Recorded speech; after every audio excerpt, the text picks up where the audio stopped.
you have two royal planets, the sun and the moon.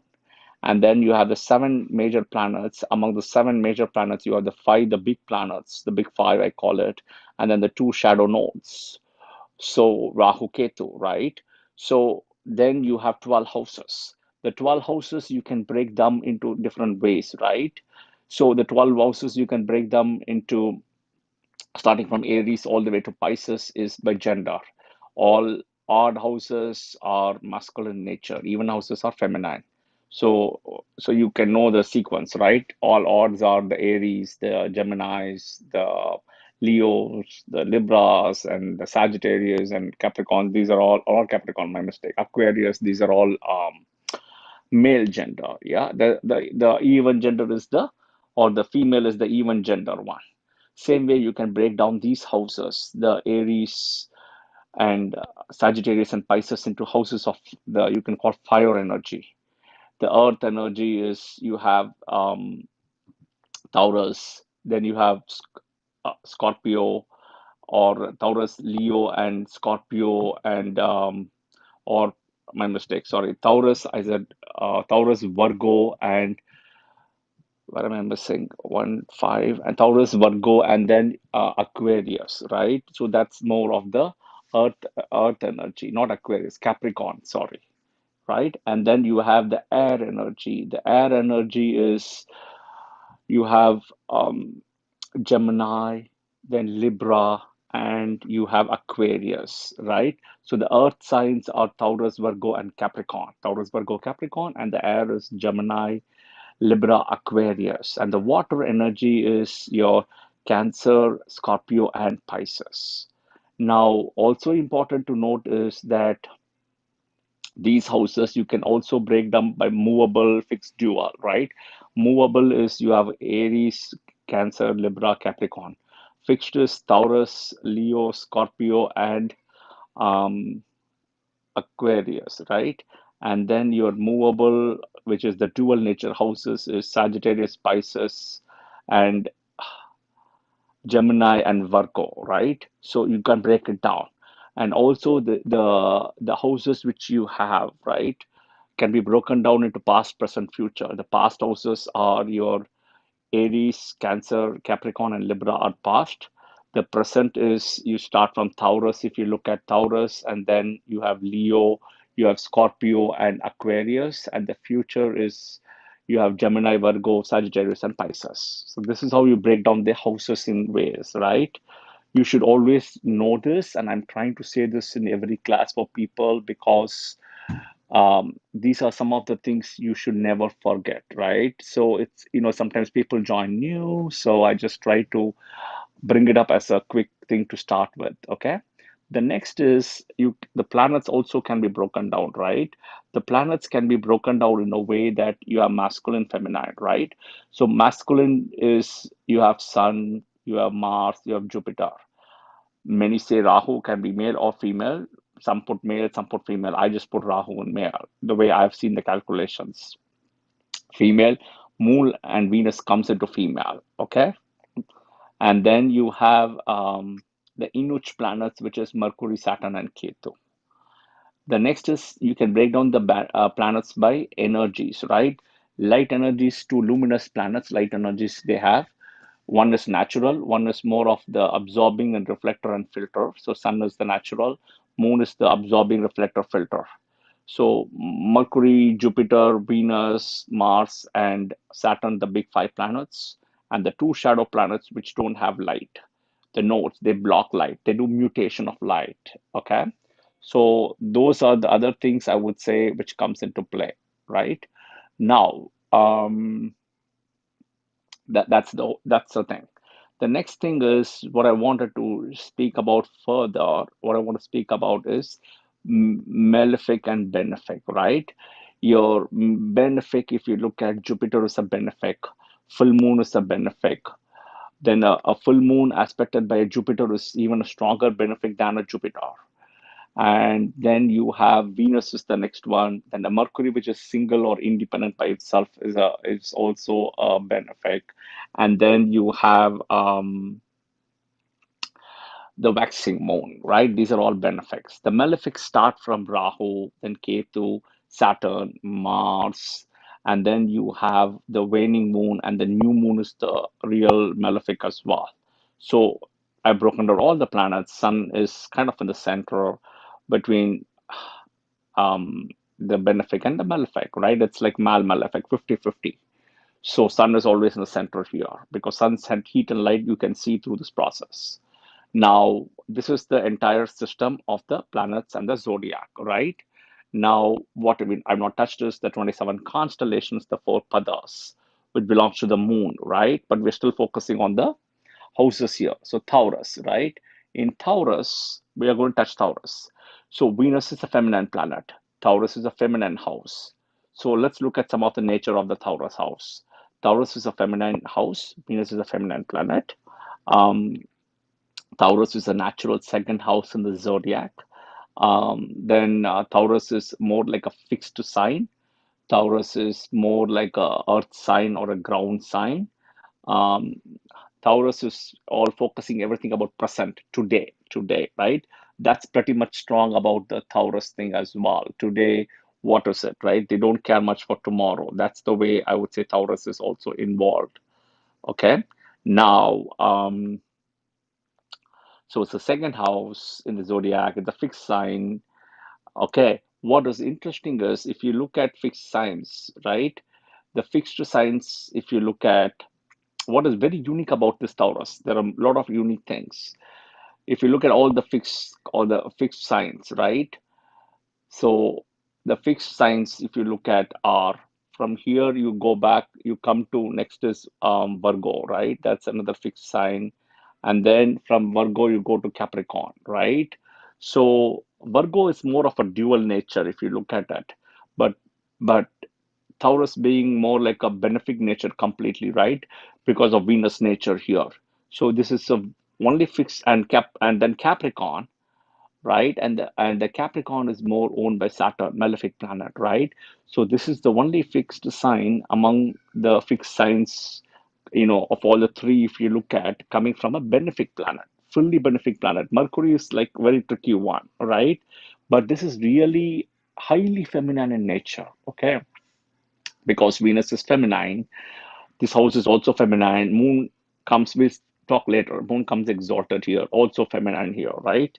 So, so a lot of focus is on, getting dressed up, being, beautiful, all those luxury, beautiful things, right? Looking good.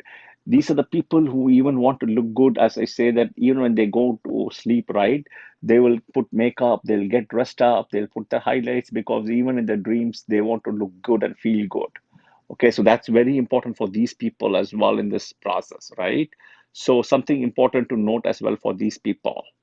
And these are the people which have, always beautifying the nails, the pedicure, manicure, all those things as well, right? They're very, very non-sentimental or extremely less sentimental. They're pretty emotional, but less sentimental, right? And also, very important for them is principles, right? The principle, the way of doing things, being like a perfectionist and all those things, right? Look at the symbol of the Taurus sign, right? It's like an ox. What does an ox do? It is works on the ground, earth, right? So agriculture becomes an important thing. It's always working for others, right? In those days, it used to plow the land or used to take people in a bullock cart and all those things, right? So it was doing always those things for people, right? Always working for people. Very important. And what is also important is they keep on doing the duty without results or expectations.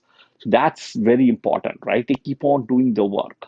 So sometimes there is a challenge that for them to get recognitions and stuff becomes a challenge in this process, right? It's a ground sign. It's a pretty slow moving people or slow moving thought process here, right? Involved with land, agriculture. They're pretty helpful people with Taurus house, strong Taurus house, moon in Taurus or an ascendant in Taurus. That's what I'm trying to say. Okay. Look at the constellations, the nakshatras, the moon constellations, right? You have the Kritika second pada, third pada, fourth pada, right? And then you have Rohini nakshatra, right? Rohini four padas. And then you have two padas of Mrigashira, which is Mars Nakshatra. Okay. Now, these people, as I said, right, are the most likely the people who even will take shower twice a day, morning and in the night before they go to bed. They always want to be fresh, neat, highlights, makeup, all those things, and good looking, the clothes they wear, all those things will resonate. There is something always unique about this people of Moon in Taurus and Sun in Taurus, right? They like their face. They would like to do something with their face always, right? And always they would like to put you know, play with some things, the face, the hair, and all those things, so facials and all those things, right? So that's the important thing. Now, let's look at some of the things. What happens in this house? So this is a house where moon gets exalted. What is unique about this house is moon gets exalted, right? Moon gets exalted in the degree of 3 degrees in Kritika Nakshatra Pada 2. Okay.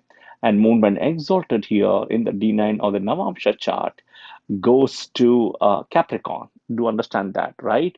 That is one of the reason that moons is feels much better, or moon does good when it's in the Rohini Nakshatra, right? Rohini Nakshatra Pada 2, which is Vargotama and Pushkara Navamsa also, okay? And it's also close or better than exaltation. So, moon, okay? Then what about other planets, right? I'm trying to think. The other important planet, which does no planet gets debilitated here, though, right? No planet, technically speaking, but the planet which does other than Moon very well in this house, right? I mean, Venus is his own house, right? Which were very well as close exaltation is Rahu. Rahu does very well in this house for several reasons, right? They say that Rahu's birth star is Rohini Nakshatra, right? As similar as or which is Moon's favorite nakshatra, Rohini, right? Rahu's birth star is that. That's one. And Rahu's loves ground sign. Okay, so that's the other important thing. And Rahu also likes the Venus thing, right? There's got the energy of Venus here. So that's where Rahu does very well here. So Rahu does pretty well here. Now, coming back, you have to always check the moon strength, right? I said moon gets exalted here, but check the moon by its strength. See whether it's a full moon, it's a waxing moon, it's a waning moon, right? Or if a benefics like Jupiter, Venus is aspecting or conjunct with the moon gets stronger. Okay. You have to check the moon in the Navamsha also, right? Moon in the Navamsha, Rohini, Pada 1 goes to Aries, Pada 2 goes to Taurus again, which is Vargotama and Pushkara Navamsa. The other important thing is that check, for example, if it is moon, right? If it is moon, then check whether it belongs to team A or team B, right? Team A is you have the five planets: Sun, Moon, Mars, Jupiter, and Ketu, right? Team B is you have the four planets: you have Venus, Rahu, Saturn, and Mercury. So you have to see, because moon is automatically beneficial for the team A planets as well, right? So that's important to note. And so those are the things, right? Now we'll start with each of the planets. So we'll go from the from Sun to all the way to Moon and all the way to Rahu Ketu. Okay, Sun. Sun. It's actually not a good placement, right? Sun is not a good placement because Sun and Taurus, Sun and Venus are enemies, right? So Sun and Taurus is not a good placement. But do understand, Venus is a benefic house. Okay, Jupiter, Venus is a benefic planet, and Taurus and Libra are benefic houses, right? Taurus and Libra are benefic houses. So what that means is being benefic houses, planet like Sun will do well here. Okay, planet like Sun will do well because it's a benefic house, and I should say that Venus gets little bit of the no from the Venus dignification or the house dignification of Taurus. Sun gets dignified, so Sun is actually not bad at all here. Okay, even though it's an enemy house, so you have to understand that. Okay, what happens is Venus, the house of Venus here, Taurus, would dignify the Sun. Okay, now it's it's the house dignification, not a planet dignification. The planet dignification is always superior than a house dignification. Okay, so the planet dignification is like for Jupiter. Is let's I just give an example. Jupiter sitting in Capricorn, aspecting this house. Great. Taurus and the Sun, awesome, right? If, for example, if Jupiter is sitting in Virgo, aspecting the Sun in Taurus, or Jupiter sitting in Scorpio, aspecting the Sun in Taurus, that Sun gets completely dignified. Okay, now Sun mainly gets Digbala, directional strength in the 10th house. So that means, for example, for a Leo ascendant, the Leo ascendant Sun becomes the house owner and going and sitting in the 10th house. So it's a beautiful placement. It's an excellent placement for somebody. And if the Jupiter aspects it, that means it's an excellent placement for somebody to go into politics, government jobs, and high profile jobs, right? Sun being the master and the leader as well in this case. So that's very important as well. And then what is also important is Sun can give you high results in this process through government, head, senior managers, and higher levels, politics, right? Will give a good father as well, some kind of inheritance. All those things will happen in this process. So that's all about Sun. Moon, okay? Moon, as I mentioned earlier, gets exalted at 3 degrees, right? But the Mula Trikona, the next 27 degrees, Moon still has its Mula Trikona, right? From 3 degrees 1 minute to all the way to 30 degrees in Taurus, that's still Moon's Mula Trikona here. Now, imagine if Sun, let's say, is in Scorpio, then Moon here in Taurus is beautiful placement because it's a full moon and it's extremely powerful, right? Usually this kind of placement gives very much attachment with the mom to this person, right? Mom and this person, son or daughter, whatever it is, will be very attached, okay, and will be very influenced with the mom as well. Now, pretty strong personality because Sun in Scorpio and Sun in Scorpio and Moon in Taurus as well, right? And usually what happens is these people take very stubborn in decision making. Once they take a decision, you can't change them in this process, right? And I'm trying to think. This actually gives a lot of jobs and focus area around something like dairy farming, right? Dairy farming with milk, goat, cows, even vegetables, right? Any product which is associated with white color, like the pearls, fruit, juices, even agriculture, then seafood stuff, right? Seafood stuff and anything from the sea, like the pearls also, all those things, right? And also something around fashion as well. Okay. So that's so anything around beauty as well. Okay. So those are the things, anything I would say also with getting popularity. All those things Moon can give you here when it's placed here. It's an excellent position, but you'll have to check the strength of the Moon, how it is placed. Malefics like Saturn should not aspect or conjunct with the Moon. Rahu, Ketu should not be with the Moon. Then it becomes like a partial eclipse here. And if Sun is there in Scorpio, Moon is here, it's a full moon in Taurus. But if Rahu, Ketu are there, then it's more like an eclipse, and the eclipse is more like a lunar eclipse. Okay. The next is Mars, right? So Sun, maybe I didn't mention about something about jobs, right? I mentioned about Moon, these kind of jobs. Just give me 1 minute. I'm trying to sneeze here.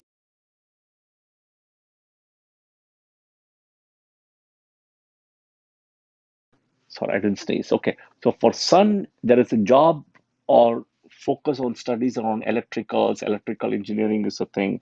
Anything with power as well, right? And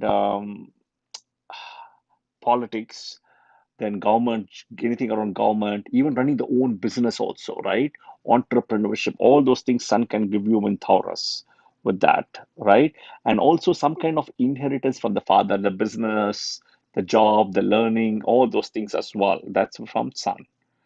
The next is, so Sun I've explained, Moon I've explained. The next is Mars. Okay, Mars. Mars, like, so Mars and Venus are neutral, right?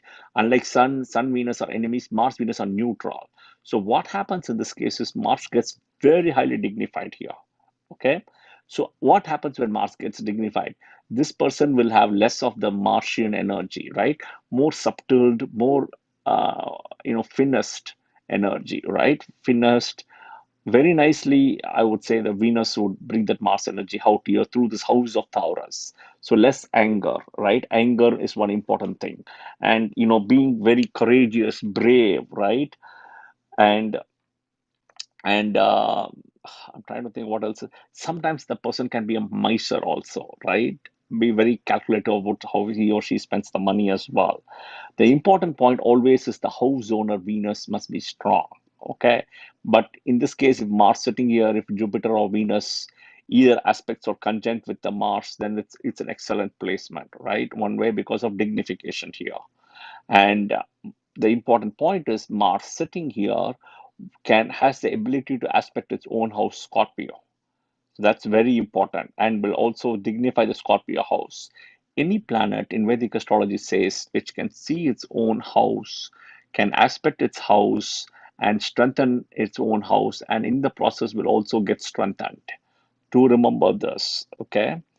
So some of the things I would say jobs associated would be all your insurances, right? Life insurance, more than life insurance, I would say auto insurance, home insurance, car insurance, all those things, right? Anything with insurance, sales, okay, sales, marketing, kind of jobs which always has some kind of the deception to it, right? Some kind of things which you need it, but it's always when you're buying something, they sell you with this insurance and all those things, right? The warranty plans and all those kind of jobs, all those things associated with Mars here. So next is Mercury. Mercury is an excellent placement in Taurus here, right? It's a friendly house here, right? House of his friend Venus, and very favorable. This will give a lot of intelligence, right? But you should always check how Venus is placed. More than likely, Venus Mercury has Parivartana Yoga. Venus can be in Gemini, Mercury can be in Taurus. That's again a very good placement. The only thing is you should see that these houses are not 6, 8, and 12 as Rashi signs, right? These houses should not be 6, 8, 12. That's very important to note. They should be good houses, the 159s, or at least the 4, 7 tons, right? Not 6, 8, 12. So remember that always, right? So then again, check check that how this is placed, as in how Mercury is placed and where is Venus placed, right? Usually Mercury comes here, gives that person very good intelligence, very good with math, analytical skills rather, data numbers and all those things, right? So that is a lot of calculative skill set as well in this process. The next one is Jupiter. Jupiter is more like, I would say, it's a good place one way because it's a benefic house, right? But what happens is it's just a different energy, right? I wouldn't say inimical house. It's still a neutral house or however you want to call it. It's still Jupiter gets dignified because it's a Venus house. The only thing is a lot of Jupiterian energy would be suppressed in this process. Okay, do understand that this house comes in what is called the ring of Jupiter. The ring of Jupiter is nothing but Taurus, Leo, Scorpio, Aquarius. This is ring of Jupiter, right? The only important thing is even in Mercury or any other planet here, they should not be with Saturn or Rahu always, right?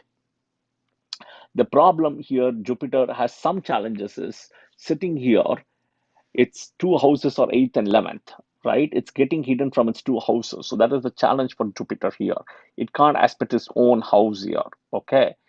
So that is very important, right? Again, you have to see how it is placed, etc., where it is placed, right? So which house number, etc. So that's the other thing of Jupiter here. Venus is next.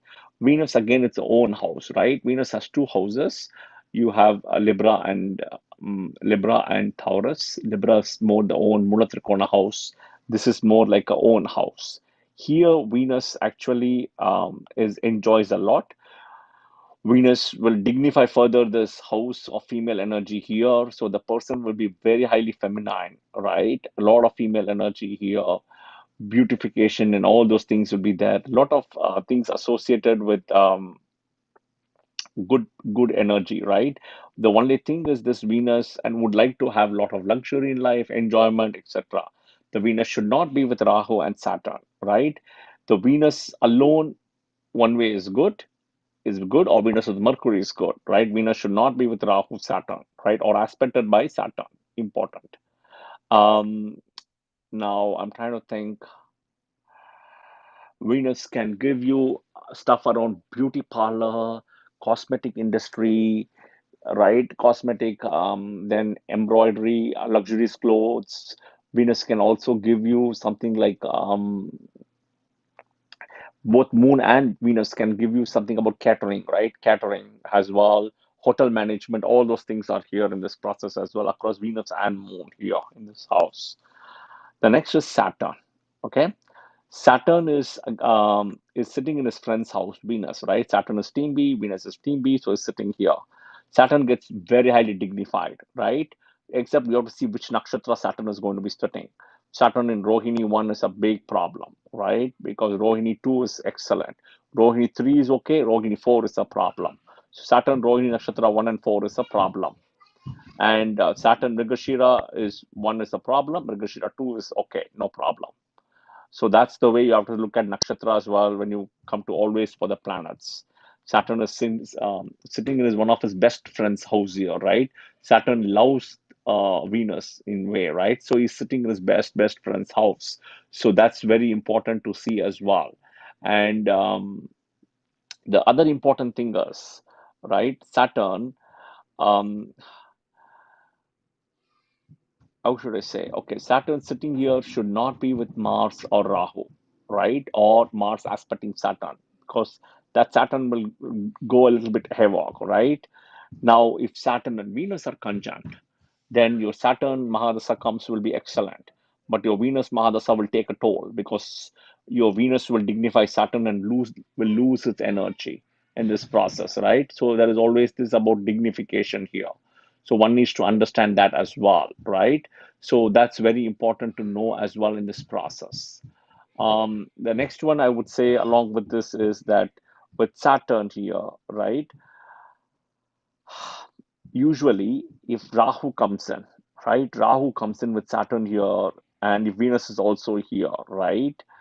These people will behave very weird. And if Jupiter is not aspecting them, very weird as no inclination for sex and, very, you know, I don't know, they just like very weird. Like we call it like close to like an important kind of a thing, right? They get those issues in this kind of a placement as well. So one needs to be very careful in this house here. Okay. The next one is Rahu. Rahu, as I mentioned at the start, is an excellent placement. Okay. The conditions are of course is Rahu has to be in 3, 6, 11 houses here, right? Even 10 also if you want to put, you can put, but 3, 6, 11 are the best houses for Rahu here if it is in the house of Taurus. Okay. Now, always important to note the house owner Venus must be placed well. Okay, that's very important to note. The house owner Venus should be placed well, right? For that Rahu to give good results. Otherwise, that Rahu might not give you good results, right? And the other important thing is also that Rahu should not be associated or aspected by Saturn or Mars. It's a challenge then. Okay. And the house owner Venus should not be sitting in Virgo, which is fifth house from here, which is debilitated. That is also a problem, right? And Moon should not be here, Sun should not be here, right? So those are the things when Rahu has to be coming into place, you know, and when Rahu Magadasa comes, then Rahu would do good, provided the house owner is good and that Rahu is aspected by Jupiter or something like that. Okay. So that's the important thing. And usually, what happens when Rahu Mahadasa comes, there is a lot of gains and stuff happening through mother, women, or ladies, and a lot of female contacts. All those things will happen in Rahu Mahadasa. Ketu is somewhat okay. I wouldn't say great. Ketu somewhat okay. Okay. Ketu's good houses, I would say, are always Virgo, Scorpio, Aquarius, and the two Jupiter houses, Pisces, Sagittarius. Rahu's good houses are Aries, Taurus, Cancer, Virgo, and Capricorn, and the two Jupiter houses, Sagittarius and Pisces. Okay, and Ketu is somewhat okay, but there are always challenges with Ketu sitting in Taurus, right? These people will be a little bit more opposite if it's an ascendant, let's say, not liking dressing up, and all those things will change. Now, also, right? Also, what happens is, um, how should I say? Ketu sitting here, right, will be more like a person like an introvert, right? Now I'm not taking other planets here, just Ketu alone. Will make the person more an introvert and a quiet person, right? Want to be single in life, not get married, no children, all those things will be there.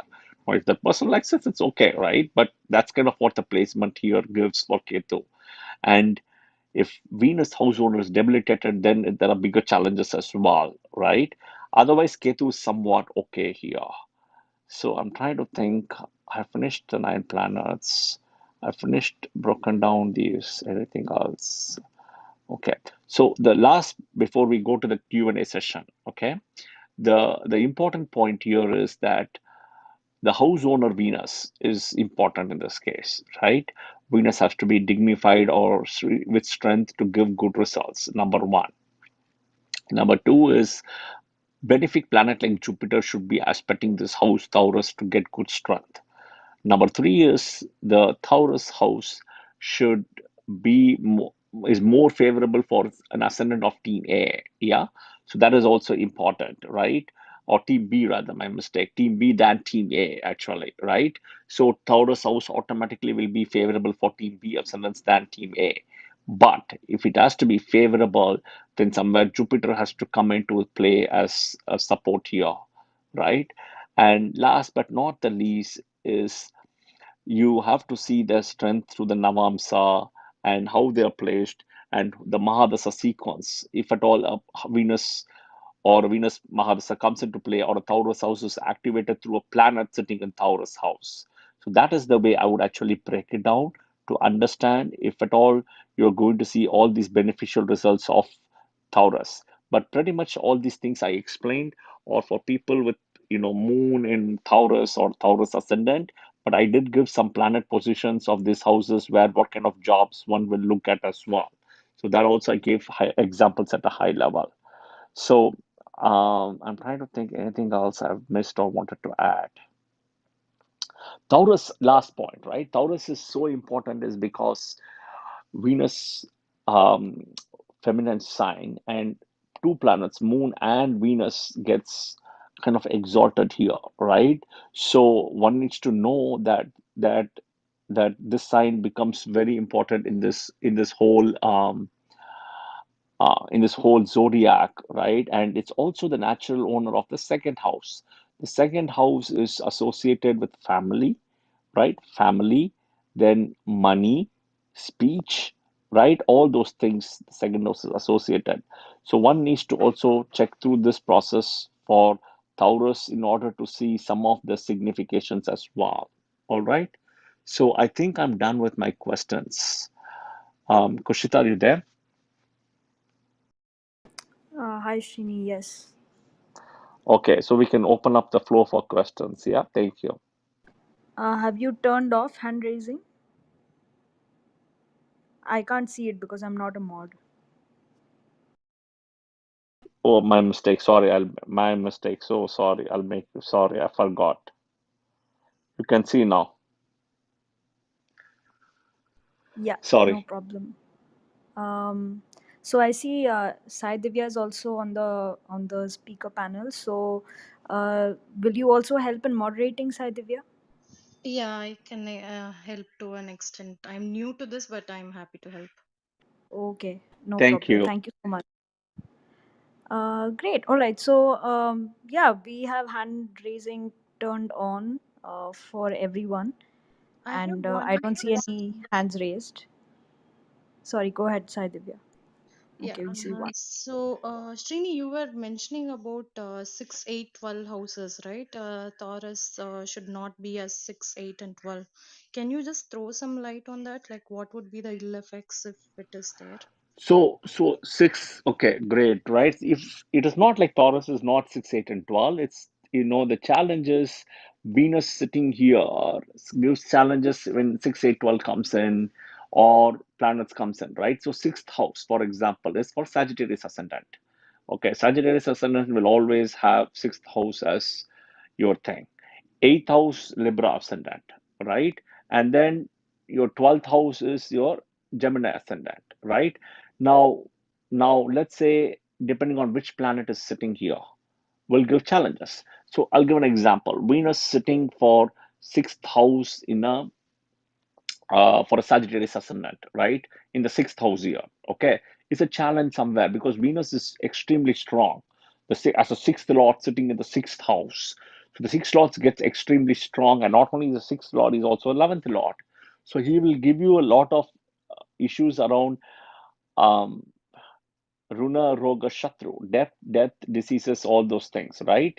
So debt, Runa, Roga, Shatru, right? So debt, diseases, enemies, all those things will you will get, right? So that's the way. If, for example, eighth lord, right? As the eighth lord sitting here, Venus, that means it's for a Libra ascendant. So what happens? He's also the ascendant lord, right? But he's activating more of the eighth house than the first house. So in the eighth house, what happens is there is always somewhere issues around family, health, but it can also give you sudden gains as well, right? Through some loss of death in the family, etc. So it gives you some sudden gains in a positive way. It can also help you in a longevity, but it's not the best placement. For Gemini ascendant, Venus sitting in the 12th is an excellent placement one way. It's an excellent placement. Okay, so out of the 6th, 8th, and 12th, if at all you would see for a Gemini ascendant, Venus sitting in the 12th in Taurus is an excellent placement. Okay, Thanks, Srini. you're welcome. Hi, Krishna. Hi, good evening, Srini, and good morning to the rest of the people. Uh, Hi. Hi. On, this is not specific to Taurus. You were talking about Navamsha and Pushkara Navamsa. Can you just speak a little bit on that? What does Pushkara Navamsha mean actually? Because I see you using this term very. So, okay, so see, Pushkara Navamsa means, see, Pushkara means it's caring, okay? Pushkara means caring. Somebody is coming and helping you or something, it's a caring. There are what is called Pushkara Navamsa means it's a special care somebody gets, right? When do you get the special care? For example, I'm just giving an example. When you're on the travel, somebody comes and help you out of the way, right? That's a special care. Now, when also you get special care if somebody gets adopt somebody, right? So if we have to break down Pushkara Navamsa, there are rules for Pushkara Navamsa. Okay, some of the rules are I'll tell you is we'll start with Mars, Mercury, right? Okay, Ketu. So Ketu, Mercury, Mars don't have any Pushkara Navamsas. Okay, which means what I'm saying is I'm going to the nakshatras now. There are 27 constellations, right? There are 27 nakshatras, 9 planets, 3 nakshatras per planet.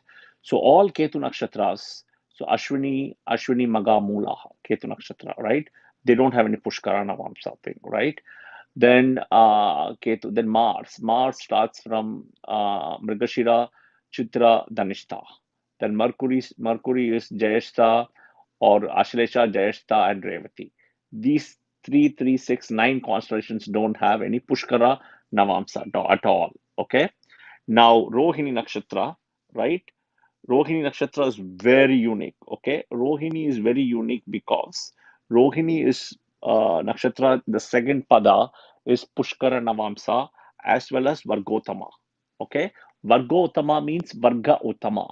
They are the same house between two divisional charts in Navamsha and Rasi. Okay, so Rohini second pada, so that's moon. Jupiter fourth pada, right? And especially Jupiter fourth pada is Punarvasu, right? Not all. So again, not all moon nakshatra is only Rohini nakshatra second pada. Then Punarvasu fourth pada, right? And Uttarashada first pada. So sun first, sun one, moon one, and Jupiter. All these three have Pushkara Navamsa and Vargotama. So again, Uttarashada first pada, Rohini second pada, and Punarvasu fourth pada. This is both. So this gets undue strength automatically. Okay. They are like, you can call it as a platinum status kind of a thing. Okay. That's the way I call it. So they get undue strength. Now, For sun nakshatras, the first and the fourth pada, all sun nakshatra, first and fourth pada are Pushkara Navamsa. Okay, for sun. For Jupiter, Moon, Saturn, it is second padas or Pushkara Navamsa. So pick any nakshatra of Saturn. You want to pick Anuradha, Pushya, or Uttarabhadra pada, right? The second pada will be always Pushkara Navamsa. The third pada is for Venus, Pushkara Navamsa. All third pada of Venus are Pushkara Navamsa. And the fourth pada is for Sun, Rahu, and Jupiter again. So Jupiter comes again, and Sun comes again here. They are Pushkara Navamsa. Okay. Now, among all of this, right, the Rohini second is very superior. Rohini second is very superior and astronomically very interesting. When Moon goes into Rohini, it takes more time to come out once it enters Rohini than any other constellation. So it can also be proven that Moon spends more time in Rohini than any other constellation, astronomically also. Okay. Shrini, I think you mean Uttarashada Pada 2 is Vargottama. You said Pada 1. Did I said, give me 1 minute. You said, Uttarashada Pada. Hold on. Oh, yeah, correct. So, no. So, right. So, basically, is Vargotama, but not Pushkara Navamsa. So let me explain. So you missed it out. So, no, I heard that. Uttarashada, I heard that. But hear, Pada, hear me out. Hear me out. Uttarashada, first pada, okay, hear me out. Uttarashada, first pada is Vargotama and Pushkara Navamsa. Okay. Uttarshada Pada 2 is not Pushkara Navamsa. so there are two Pushkara Navamshas in Uttarashada, Pada 1 and Pada 4. Correct. Okay. Exactly correct. The Pada 4 would go to Pisces. Okay. So, but there are two Pushkara Navamsas for the Sun planet. Correct. So, Pada 1 and Pada 4. Okay. And how Got do it. Is we that know clear? which pada goes to which planet? Because in Ashwini we say first pada is Mars, second is Shukra, and third is Buddhan. How do we know that which pada goes to which? That's a calculation. Very easy, right? Very easy. See, each house has got 9 planets. Okay, each house has got 9 planets, and you only get to know more into astrology. You will learn this. Okay, there is a calculation for Vargotama or Navamsha, Vargotama. Everything is a calculation. It's all calculations. Okay, there is a calculation for which Navamsa. Very simple, right? If you're good in math, you can easily figure it out. So there are 30 degrees in a house, right? 30 degrees in a house. Each planet is 3 degree and 20 minutes. Okay, or each not planet, I should say. Each nakshatra pada is 3 degree 20 minutes. One part. A full nakshatra is 13 degree 20 minutes. So when you divide 30 degrees divided by 9 gives you 3 degree 20 minutes. In Aries house, you have 9 parts of a constellation, total different constellations, right? You have Ashwini 4 padas, Bharani 4 padas, and Kritika first pada. So you have 9 different parts. So you start from Aries in the Navamsa, you go all the way, you finish in Sagittarius. Okay, and that is Kritika Nakshatra Pada 1. Kritika Pada 2, which is in Taurus, in Rashi, would start now from Capricorn. It will continue. So the whole number of 108 constellations would finish the zodiac. That's how it is. Okay. Right, and it's always clockwise. It doesn't go anti-clockwise. Well, correct. So it depends, right? In the South Indian version, it is clockwise. We do it clockwise. The North Indian go anti-clockwise. So again, it depends which version of the chart you're doing. Okay, thank you, Srini. That's it. No more questions from me. Thanks, Krishna. Hi, Anurupa. Hey, hi. Hey, Srini, how are you? Hi, I'm good. How are you? I'm good. Yeah, thank you for sending the notes of the last class. Sorry I couldn't attend. I have been busy with helping my friends in moderating and all that. Yeah, it's been a Great, no while. problem. We never Yeah, interacted, right? it's been some time. Yep. Yeah. So, okay, yeah, thank you. I was listening to the class. It's very informative. Thank you for that. So, my question is so, how about, if there are no planets in the sign of Taurus? So that's okay, right? You have to see again which ascendant it is, what is the house number, where is the house owner sitting, and who is aspecting Taurus, right? Some planet would always aspect some house here, right? It can be Saturn, you have Mercury, or Mercury, Moon, Sun, Venus only have seventh aspect, but you have Saturn, Mars, and Jupiter got special aspects. So they have the ability to look into the special planets as well, right? Yes, correct. Right. Yeah. So you have to look into that aspect house also, right? You'll have to see who is aspecting that house also. For example, Jupiter can sit in Capricorn and aspect Taurus. Saturn, right? Saturn, for example, also, right, can sit in Leo and aspect Taurus. So it doesn't need to be the planet, doesn't need to be there. The energy goes there also, right? See, Mm-hmm. just the same way you are in your house and monitoring your house to make sure that but you can also put a camera in your house, around your house, in your house, and monitor from anywhere you want, right? That is also an aspect. Yeah, correct. You see, Yes. But both as have you to be said, looked yeah, into we have energies. to look at different things, right? So, Correct, correct. correct, exactly. Okay. Okay. So maybe just adding to that, um, what if it is that Taurus, if there is no planet, it's a ninth house, okay, for a See, Virgo ascendant. so that it's a beautiful placement, right? It's the second and the ninth house for a Virgo placement, right? It's an excellent house end of the day, and Venus is a benefic planet, so you will get a lot of things around the ninth house things here, right? But again, you have to see whose Mahadasa is running, right? If you're not running a Venus Mahadasa or anything, you won't see the Taurus house activated unless some planet is aspecting the Taurus house.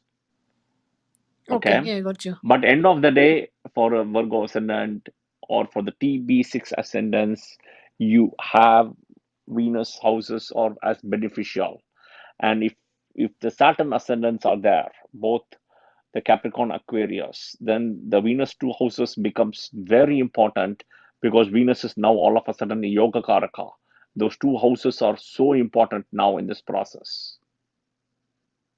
Okay, yeah, sure, Okay. Srini. Yeah, All right. Thank you. thank you. Thanks, Anurupa. Hi, Shubhendru. Hi, Krishna. Hi, Shini. Hi. Shini, I have one question about Yeah. that. If we talk about Taurus ascendant, so in generally, if we see the people who are generally born in August and nearby that, but they have generally debilitated Venus at that particular time. So how that affects the even the Taurus and Sorry. Virgo? When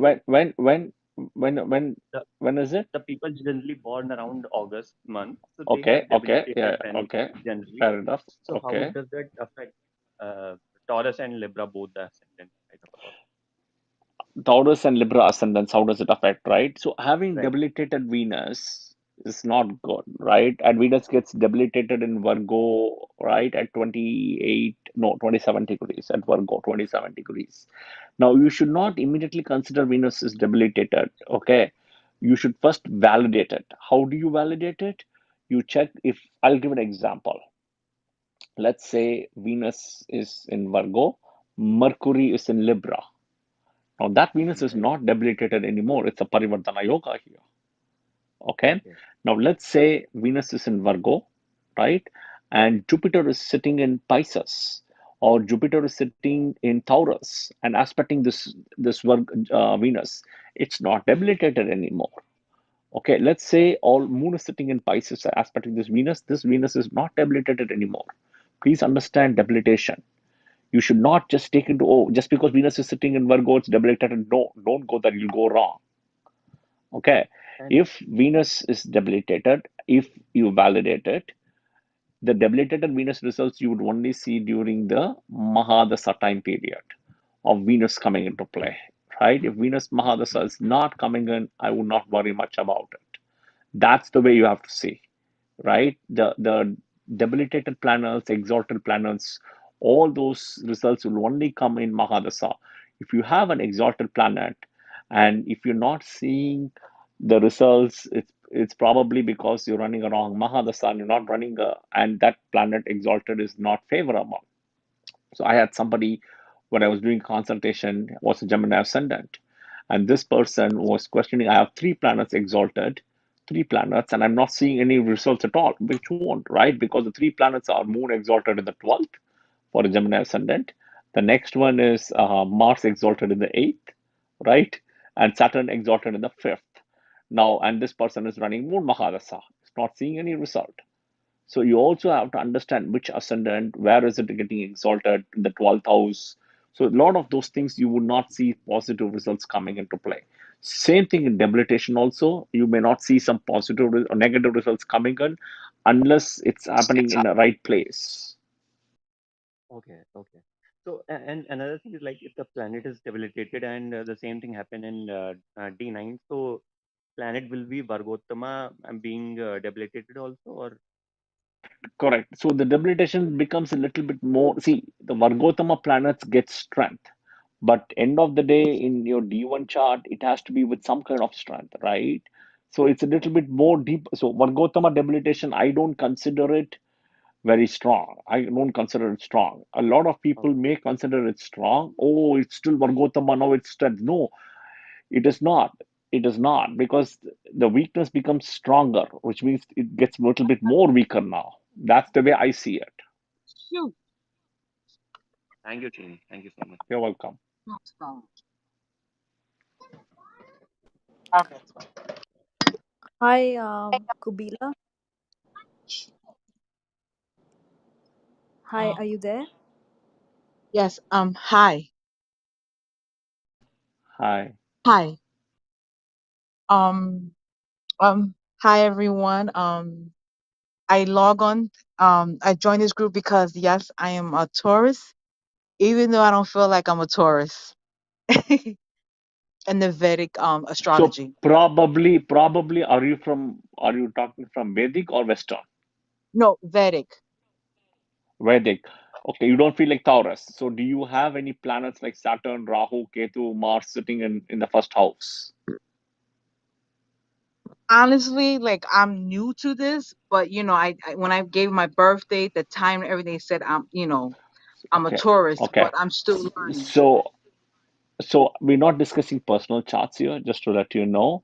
But you want to go analyze your personal chart because when you have multiple planets, there will be a mixture of those things coming into play. Those things will always change.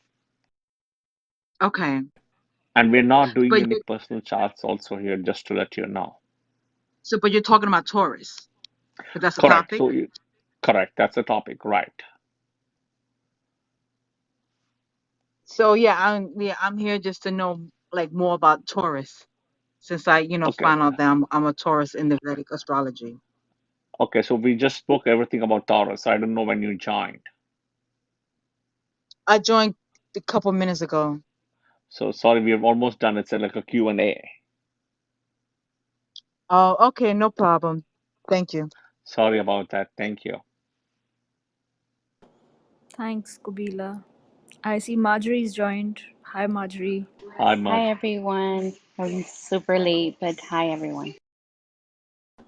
Uh, we don't have any other raised hands, but if Marjorie, you have a question, or if someone else on the panel has a second question, please go ahead. No, I don't have any questions. I just but anyone else, go ahead. Hey Srini, how do you see a moon and Jupiter conjunction in Taurus house? So Moon Jupiter is an excellent placement here, right? Excellent placement in Taurus house. Now, depending on which ascendant, you can see that, right? As in, I say which ascendant is because Moon gets exalted here, Jupiter still okay. And depending on which ascendant, right? For example, if you take, let's take an example, right? Let's take Libra ascendant itself. It's in the eighth house, which is not great, right? But if it's Virgo ascendant, then it's awesome in the ninth house. So you have to see which ascendant is falling here.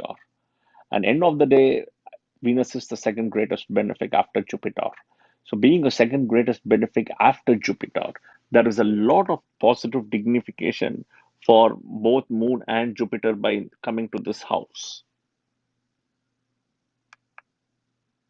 Okay. Thank you. Now, this is the conjunction of Jupiter and Moon is called Guru Chandra Yoga.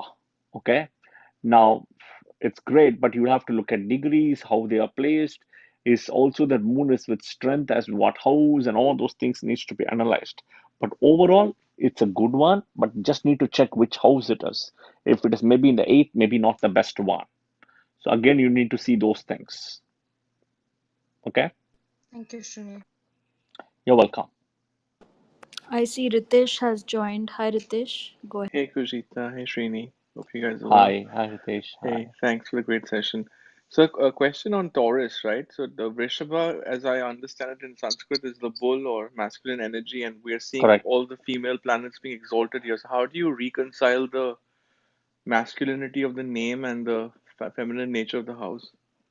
So great question, right? So the thing here is it's a bull with a lot of feminine energy, which is more nurturing. So this house, not the feminine energy comes because of Venus, and it's a female energy. It's more nurturing in nature, right? So it's nurturing, grounded energy, all those things. And the way the bull signifies is the I explained at the start, and I don't know when you joined, the bull, the ox. It's an ox actually. The ox is more of it always works for others, right? Imagine in those days, it used to plow the land. It used to, plow the land. It used to take people in a bullock cart from place A to place B, right? So it doesn't care. It's very non-sentimental, very emotional, non-sentimental. That's what it is. And it is something which does results without expectations or it does work without results and expectations. That's the way. That's the way I would see it. See, it's a bull which is more nurturing and caring, right? Not the bull which is used for fighting, as the rodeo and stuff. Not like that. It's more of doing the work. It's like a workhorse bull kind of a thing. Great point. Thank you, Srini. Very clear. You're I have welcome. another one, but I can wait. I think I see Bhanu, so I can ask. No, no, you can go ahead. Okay. So I wanted to ask you, so this is more a general one. So what happens, Srini, if your ascendant is team A, but your Chandra Rashi is team B? So it's a great question, right? If your ascendant is team A and your Chandra Rasi is team B, it's very simple, right? Your it depends. So Chandra Rasi is going to signify your Mount Mahadasa now. Okay. Now, the important point is from the ascendant and the Chandra Rasi, you have to see what is the axis. It has to be favorable axis. Okay. So, for example, it has to be 1 7. Okay. I'm just giving an example 1 7. If you keep whatever is ascendant 1 7, 1 9, 1 5, 1 4, all those things. Okay. What is not favorable is if you keep ascendant as 1, Chandra is in the sixth or eighth or 12th, then it's not favorable. Okay. But beyond that, the planetary Jupiter versus Venus, will that also impact beyond the 6, 8, 12? Will it cause more No, so turbulence? the team A, the team B thing, see, the team A, team B is based on ascendant, not based on your moon sign here, on ascendant. So you have to give the priority highest to this one.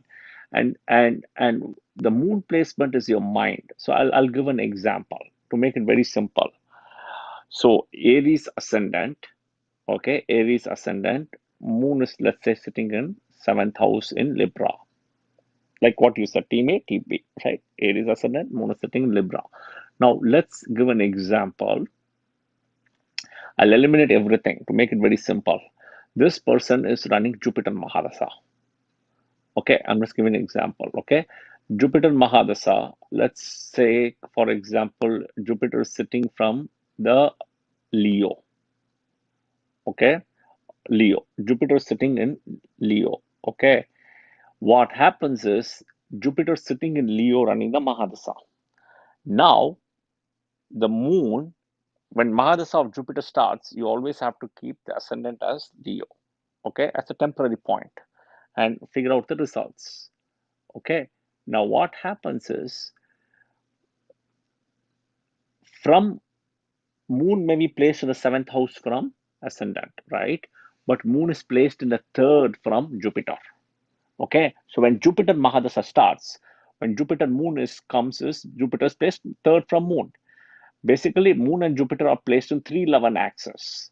So what happens is, even though the person may have a potential or ability or may have earned a lot of success, money, etc., but always would be unhappy in this case. Okay, because of this 311 axis of Moon and Jupiter here. Okay, Moon is your mind. Moon is all the things you want to achieve. It is kind of placed in 311. Even though if you achieved so many things, you always feel you always missed out on something. You're not happy with it. You always come and complain, oh, it was not a great Mahadasa for me, because you go check the moon position there. Okay, now let's take another example. Moon in Aries, same as ascendant. Okay, same moon in same ascendant, Aries ascendant, Jupiter in Leo, moon in Sagittarius. Now, moon is placed very well from the ascendant, moon is placed very well from Jupiter, okay, which is fifth house from Jupiter. When this Mahadasa comes in, right, absolutely this person will be very happy, right, that he's did a great job, because from Jupiter and from ascendant is placed extremely well. So you'll have to understand those things of, he will still achieve the same things, but he will still feel like I've done a lot of things, I'm very happy. So the moon is all about your satisfaction. Got it. Thank And you, Shiva. apart from Yeah. the Mahadasa trigger, apart from the Mahadasa trigger, and apart from the Sadesati, and apart from the eclipse ones, which happens on the moon constellation. Great. Thank you. You're welcome. Hi, Banu. Hi Gurjit, am I Srini sir? Hi, Banu. Sir, I have a general question. I was out from the room for 5 minutes, so I don't know ask whether someone have already asked or not. Some astrologer says that Rahu Rahu have ucha placement in Taurus, and some say it is in Gemini. What's your view on this? So I've always clarified this. In my opinion, Rahu. So first of all, Rahu's exaltation place is, I feel, it's exaltation or close to exaltation. The place which he likes it a lot, okay, is Taurus, not Gemini. Gemini is a place where I don't see Rahu doing well at all. I have not seen Rahu doing well in Gemini. Okay. And the only reason also exaltation Rahu is there is Rahu's birth star is Rohini Nakshatra. Okay. Rahu was born in the Nakshatra of Rohini. So that is the reason where Rahu does extremely well. Thank you, sir. Thank you. Okay. No problem. And also to give a logic why he does well, further well, is Rahu. Imagine Rahu like a snake. Okay. Taurus is a ground sign. A snake can go in a ground. Okay, a snake can go in a ground, right? Snake needs a ground to go. Gemini is an air sign. It's air. Okay. How can a snake fly in an air? You cannot fly in an air, right? Humans cannot fly in the air until you have a glider or your flight or a chopper. Then you can fly in the air. Otherwise, humans cannot fly, or a parachute. You cannot fly. So the point is, Rahu doesn't do well in Aquarius, Gemini, and Libra. It doesn't do well because it's an air sign. A snake, understand, see, apply logic, right? See, end of the day, anybody can say anything, but one needs to vet it out and understand, okay, what is the sign between Taurus and Gemini? Taurus is a fixed sign. The reason why they all say it does well, in my opinion, is because Gemini is a sign owned by Mercury, Rahu, Mercury, very good relationship, absolutely correct. Gemini is a dual sign, and Rahu is a dual thing, so it is okay. Gemini is the third house in the natural zodiac, so it's okay, etc. That is the reason they say. But the reality, why I'm saying is more, it's an air sign, and a planet like Rahu, Ketu don't do well in air sign here. Right? Ketu will do stuff. Rahu no, because Rahu is the head. The head cannot go in the snake, cannot go that way. Thank you, sir. Very well explained. Thank you. You're welcome. So Srini, I don't see any other raised So, hands. yes, great. So that's very interesting. Yeah, Krishita, that's very interesting, right? People don't have questions because you have the benefic energy of Taurus already coming in, right? Taurus benefic energy. And the reason why I put on a Wednesday about Venus is today is because I've looked at the nakshatra, right? The nakshatra, if you look at it, it was Purvashada, right? So it was the end part of Purvashada coming in, so I kind of put it that way. Not Purvashada, my mistake. Sorry, Pura Falguni, my mistake. Pura Falguni. So I said, okay, we'll do that, but because of the reasons I have to put it. So I kind of plotted it that way. But also, it is a Wednesday today, which is a Mercury day, and you can see the energy of Mercury and Mercury Venus are very good friends. So people seems to know a lot of things already with that. So the job gets easily done for me today, which I didn't expect.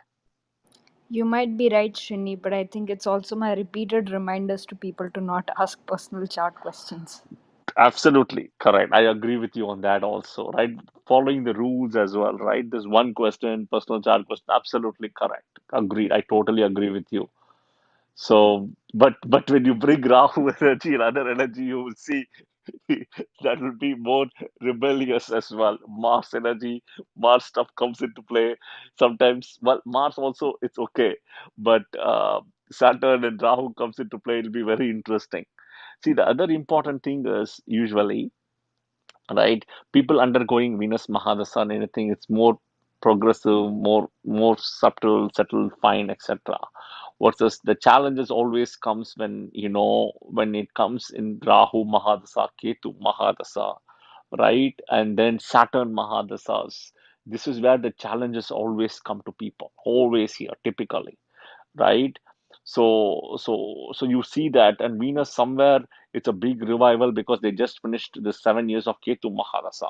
So somewhere they are very, very excited to come into this new journey of Venus here, right? And and speaking of Venus, okay, I'll ask a question to people in the room, and please feel free to raise your hand. And I know there are some people from Kerala also here, right? But feel free to raise your hand and come to the speaker as well because we're still discussing Taurus and Venus energy here.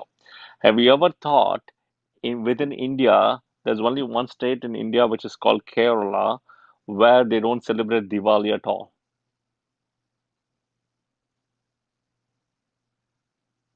Have you guys ever wondered why in Kerala they don't celebrate Diwali? I know there are people from Kerala in the room. Anybody wants to answer that?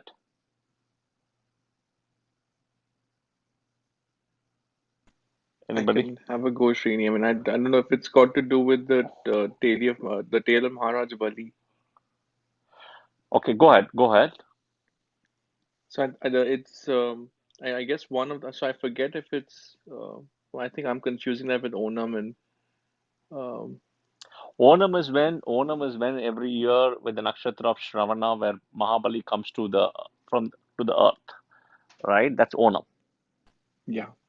Sorry, I think I That's was Onam. getting confused with stories. Okay. Apologies. That's okay. That's okay. That's Onam. So so this is again my theory, okay? Again, you have to sense and feel all this in Vedic astrology through planets.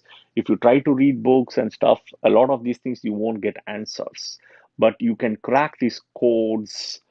Or before I do the answer, anybody from Kerala, anybody from India, anybody from any other place want to answer this question? Raise your hand, please. Okay, I'll answer. So, so the thing is, this is just my way of interpreting it based on Vedic astrology. Okay, this has got nothing to do with book A, book B, book C, because none of these books say support it. So far, at least what I have read. The thing is, what happened is, if we go back to history and dig the whole thing, it's little bit could be sensitive, as the way how the things have happened in the past. See, Kashmir is a very holy place, which we don't know, we don't consider it. Okay. Kashmir is a very holy place. Why? Because most of the rishis and all those things, the Sapta rishis, a lot of them was born in around the place of the Kashmir. Okay. So other than Nepal and Kashmir is a very holy place. Nepal is the country, but Kashmir. Now, Kashmir is also the name comes from Kashmir name actually comes from Maharishi Kashyap.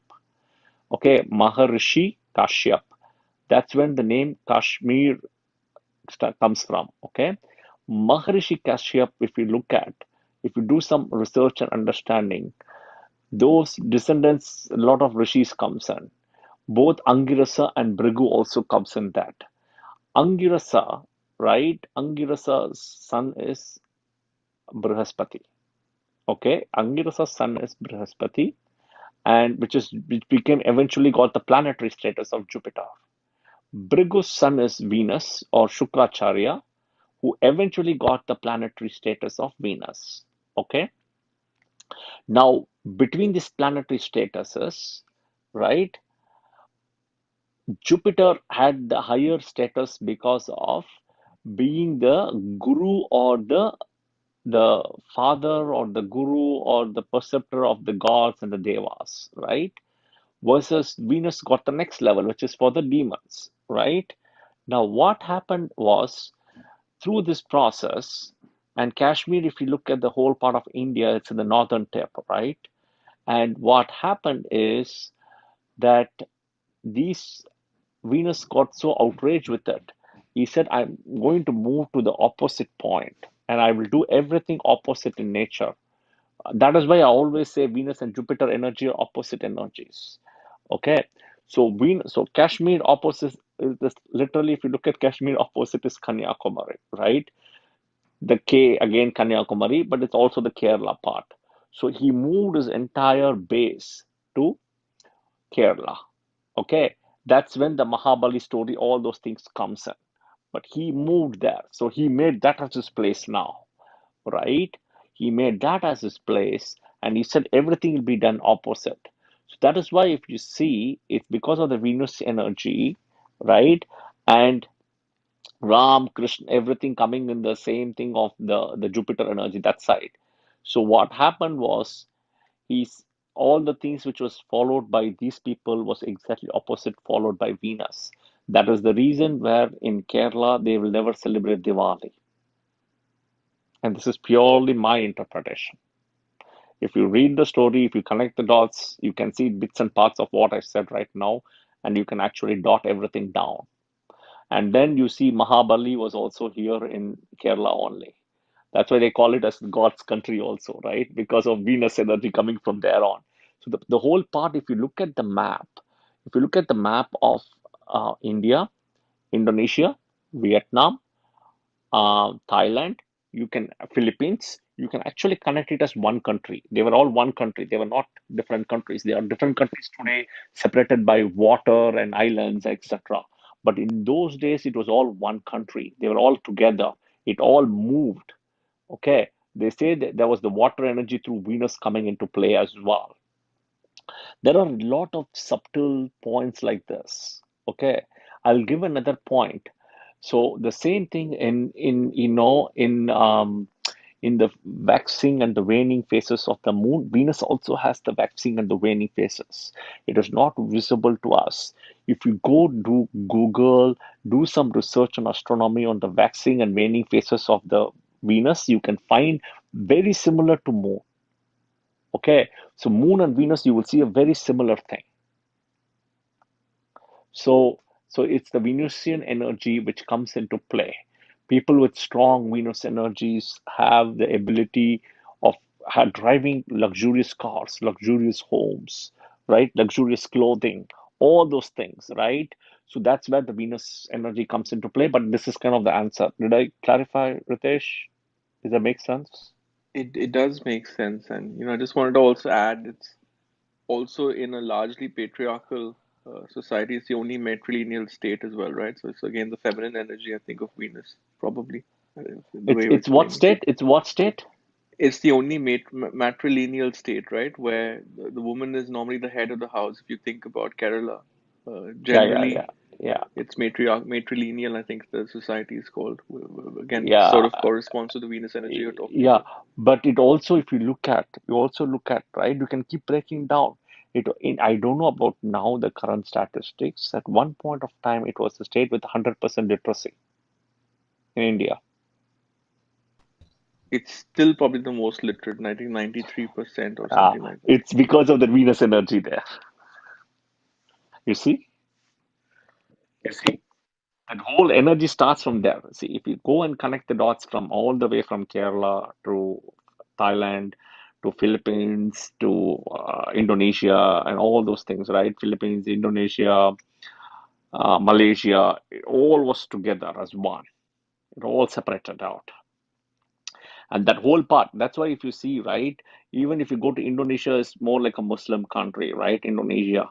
But if you go to Bali, it's still full of Hindus. Bali is over 95% Hindus only, right? Because that's where the Mahabali whole thing was there, right? And you know what is very interesting is I don't know if anybody have been to Indonesia.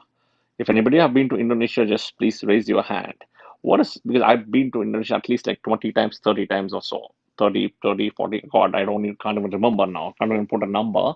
But what the point I was trying to say was in Indonesia, what is very interesting is, again, I'll tell you, in Indonesia, they celebrate, I mean, Ramayana and Mahabharata is more focused than you can see it in India.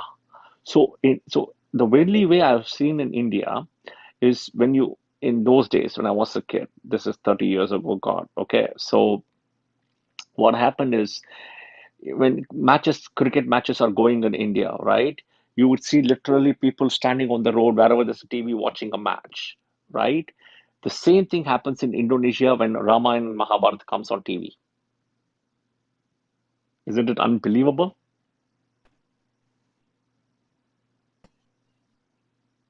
When Rama and Mahabharata comes, the first time when I saw this was in the 90s or something, late 90s in Indonesia.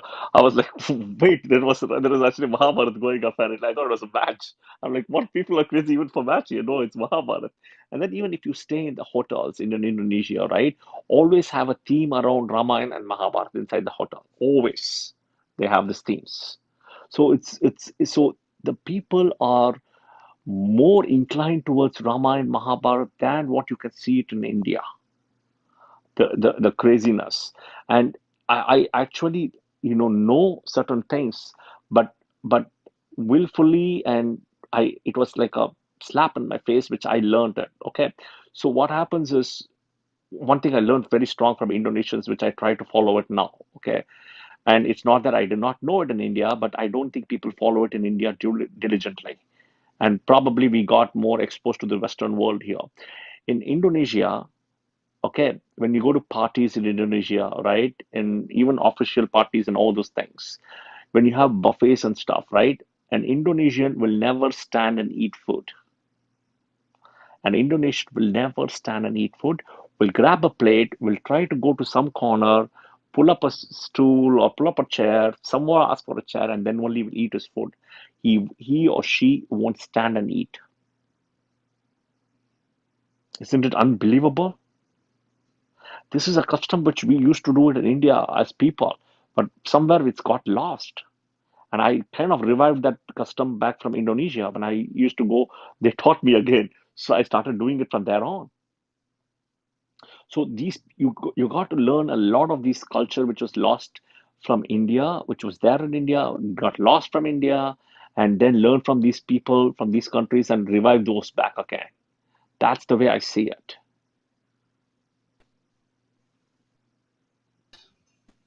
And the airline is called Garuda, Sir, right, Srini? So that's also quite Yes, interesting. correct. So Garuda, in the currency of Indonesia, also you will have Ganesh in the currency. Okay, you have Ganesh in the currency. They celebrate Indian holidays, all those things they celebrate. So there is a lot of things around that as well in Indonesia. Very strong. Even in the currency, they have Ganesh. sir, you discussed about relation between Venus and Jupiter. So, as a general perspective, does it mean that people from Taurus and Sagittarius can never be in a good relationship? As a general perspective, however, No, I know that no, we have not to. really. Not really, right? But again, you're seeing one thing, right? You have to look at moon, you have to look at ascendant, you have to look at Venus sign, you have to look at a lot of other points. Yes, yes. Don't go with one thing.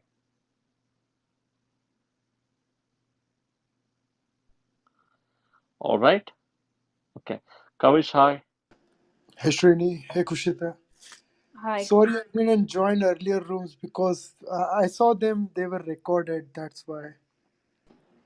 You should Okay. post if you had a problem with that. Yeah, so that's why. Sorry about that, but Hey Srini. That's okay. Hi, Bhargavi. That's okay, Kavish, no problem. okay. So we're not doing any more recordings. We don't have the logistics, and we can't manage all this logistics. Okay. So it was all a try and a test and a error thing. So Okay. but tomorrow we are doing session on reading of famous people charts. It'll be Zoom. So the Okay. Zoom may be recorded. So just to let you know. Perfect. I Thank you. propose that as punishment for Kavish for missing so many sessions, he's going to moderate the next 5 sessions. Great, I'm happy to great. moderate, but I just skipped those sessions because of since I just didn't want it to be like in a recorded session. That's why. Um, but I'm happy Fair to Makes enough. sense. moderate always. No, we've stopped that now. Yeah, we stopped it. We are finding out, we are figuring out what is right, but we are not able to do all those things. So it's a challenge. Perfect. Thank you. Thank you. How are you guys doing, by the way? Good, surviving, Nice. can't complain. How about yourself? Good. They added a new feature of back channeling in this app, so that now we can chat also. Yes. It was needed, I guess. No, already No, I so am what is, obsessed. yeah, so what is going to happen is now people first used to email us or like message us on our LinkedIn and Twitter and whatnot. Now they'll just message us on on Clubhouse. Yes, Yeah, because Srini always used to get messages and also Kushita right from on other apps, but I now am. I already got test messages. Somebody messaged me. Let me tell you what, I'll read the message. Hi, I'm checking if this works. Checking if this works for you. Few of them have already sent me. So there you go. If it stops our stalking on other social networking websites, then I'm very happy with this move. We'll see how it goes. I'll wait for decision for to come back later. but you cannot disable right this feature. We don't know yet. I don't know yet. I think only people you follow can message you. Yeah, I think. correct. Correct. Then the No, only way not to do no, is no, ma'am. unfollow them, I guess. Nice. Okay, I so think, go ahead. uh, Go ahead, Kuchita. no, I was just gonna ask Kavish if he had any questions because now we've got Adi and Bhargavi also. So No, Kavish. I have way too many questions because I was studying in between, but nothing pressing on Taurus. I can ask later. Bhargavi, go ahead. No, I don't have a question. I just came to say hi to Srini and to you all. Thank you, Hi, Bhargavi. Bhargavi. Thank you. Hi. Okay, then we'll go to Adi and then Kavish. At least one question you can ask. No, it's okay, Kushita. Okay, all right. Hi, Adi. Hi, namaste everyone. Hi, Shini. I just wanted to ask you a follow-up question about what you were talking about not standing and eating. That's something we do in our family too. Like my grandmother was always strict about that. Even if elders come in, if you're eating, you don't stand up. But I've never asked why. Why is that you shouldn't stand up when you're eating? Because couple of things. Food is considered as God, right? Food is considered as food is the only thing which in the world one can't say no to it, right? For example, I'll give an example. You just had your dinner. I come and give you food again. No, I'm full. No, I'm full, right? So food you is the only thing in the world you will say stop us. No. For everything else, you cannot, right?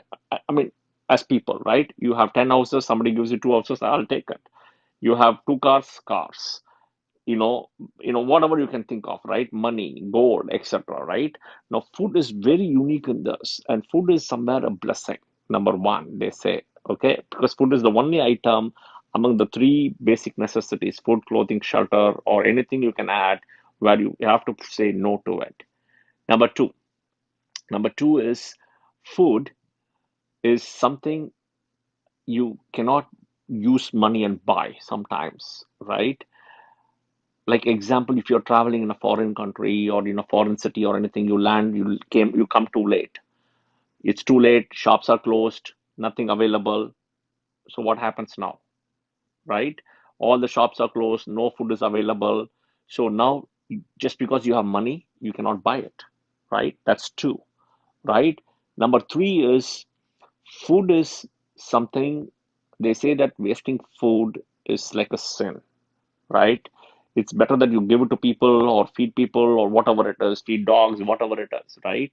So, and most important, they say in dana and dharma, right? Dana and dharma, among all the dana you do, right? You have layers. Like you can give money, you can give clothes. These are all one step. The highest one is food. The next one is Godana. Godana is donating like a cow, right? But the highest is food. When you give food to people with your own hands, you gain the highest karma in this process. Now that has got that highest power. And when you're standing and eating is something you're not respecting it. It is shows um, a sheer disrespect. Okay, there is a saying in versions. There was a thing. Okay, there is also a story to it, a mythological story. I'll explain that. The mythological story is anybody who goes to the temple and gets the prayer of the god, or sees the god and everything in the temple, will get some kind of punya, or good things happening. And the highest punya will come when that person is able to get the blessings of the god's prasad in the temple. Okay. So the question was raised by the nine planets to God, saying that people can keep doing anything they want, right? And they come and visit the temple and they can start eliminating. Now came the onion layers in that whole thing. The onion layers came in this whole thing was, just because you go to the temple doesn't mean you get the prasad. Okay? Because many times, right, I have experienced it, I'm sure many people in the room as well. You would have gone late, you would not have got the prasad, right? So you're gone now. The minute you get the prasad, right? If you stand and eat, right? The all the prasads, the food will enjoy, it'll go to your stomach, but the prasad's blessings and the prasad's thing will go to the ground straight away. Okay, they call it as the Puma Devi, Bhudevi. She takes all that energy of the thing. And the only way you get the blessings of the prasad of the god by having the prasad is by sitting down and eating it. That goes to your body and to you. But if you stand and eat, it goes the same way. Okay, so that is why if you see in all the temples back then in India, it was always constructed for a place for somebody to go and sit down, not for sitting down and chatting. Okay, today people go and use those places for chit chatting. Oh, what did you do yesterday? What's the plan for tomorrow? And all those things. But those places were sit down to go and meditate and get your prasad and eat it. But that is why it is. Did I explain your question, Adi? Yes. Thank you, Srini. Thank you so much. You're welcome. But these are some of those hidden things where it is followed in Hinduism, where it's kind of got lost in translation through this whole, invasions of British and all those things happen, unfortunately. But these were some of the things is so important that I said in one of my sessions one day that I'll give you an example, okay? You give $50 to donation to a person, homeless person, right? And that is one option. Another option is you go buy food for $50 and go food, and instead of giving $50, you're giving food for $50. Now, in your balance sheet or in your way of how you measure, it's $50 either way, right? It's $50. But in God's balance sheet, in karmic balance sheet, it is not. The food what you are giving is more stronger than the money what you have given to this person. Okay. Okay. So understand that, right? Also understand for that food, buying this food, you're putting an extra effort. You're going to the store, you're doing all that. That's extra effort also put in, right? But end of the day, the money donation doesn't give the highest value, right? Imagine in I'll give an example. In Mahabharata, right? When the Pandavas were in the forest and stuff, right? They needed food. So they had to pray to sun god, and the sun god came and gave them Akshaya Patra for the food, right? That was the most important thing, was the food. The food. So the point is, if at all, imagine the highest strength is Annadan, followed by Godan. Money comes the lowest. Money is the lowest thing. If at all you think money, by giving money for charity, everything that you gain, good thing. No, it's the lowest value in the karmic chart. The Annadan followed by Godan is the next one. The third one probably is doing all the service. The service, the manual service for people, right? Helping people, all those things. It's there. But food is so important for people to live, right? And if a mother doesn't have food, she can't feed the baby now, right? Imagine in story Mahabharata again, why did Drona wage the war, right, against Drupad king? Because he betrayed him, right? And his son, he could not feed his son Ashwatthama at all. So he could not feed Ashwatthama with milk, rice, and everything. So he used to put the rice milk thing into the thing to cheat Ashwatthama as a kid because of this extreme poverty. So one needs to understand how important this this food is, and it was an eye opener for me myself that I got in between, in the lost in translation in this whole buffet and stuff like that. So I tried not to do that anymore. You know, I try not to do anymore at all by not standing and eating food. And I never do eat prasad or anything by eating, standing and eating. I never do that. I always sit down and eat. Even if it is the smallest one, I find a place to sit down and then only I eat it. So that would include Srini, like if you went to volunteer in cooking food for the homeless, that is considered Correct. okay, what you're So talking that about. that is a very good one. That is a very good Mm-hmm. one. So you're doing Okay. servicing and giving food. And end of the day, if you are able to give food with your own hands, it's nothing like it. It's one step high. Anything you done with your own hands is excellent. Okay. Go ahead, Karthik. Hi Srini, hi Kushita. Hi, Karthik. So I didn't have any questions actually. I was just wanting to chip in into the discussion and probably add a couple of points that I knew, or rather I was exploring around this angle, given the context of food, right? Um, like you've explained, Srini, right? Food uh, has the power to sustain human beings and pretty much any life, right? Food is the material that we consume to food, which is also life. We consume as life to continue our life, right? So it has that immense potential, right, to continuously keep feeding, whatever is alive at this point, to transform it into something else, right? And given that, and you've said food is God, it is for this reason I feel that we attribute that godly status. And also other representation of food is it comes from the one of the five elements, right? The earth, right?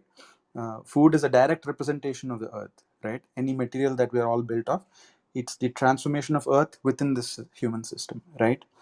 And then the second aspect of it that I've observed is, um, a lot of elders, usually keep scolding children if they usually expose their lower part of the body, um, facing any powerful, you know things or installations or etc. For example, uh, if a child basically sits with his legs open facing a deity inside a temple, right?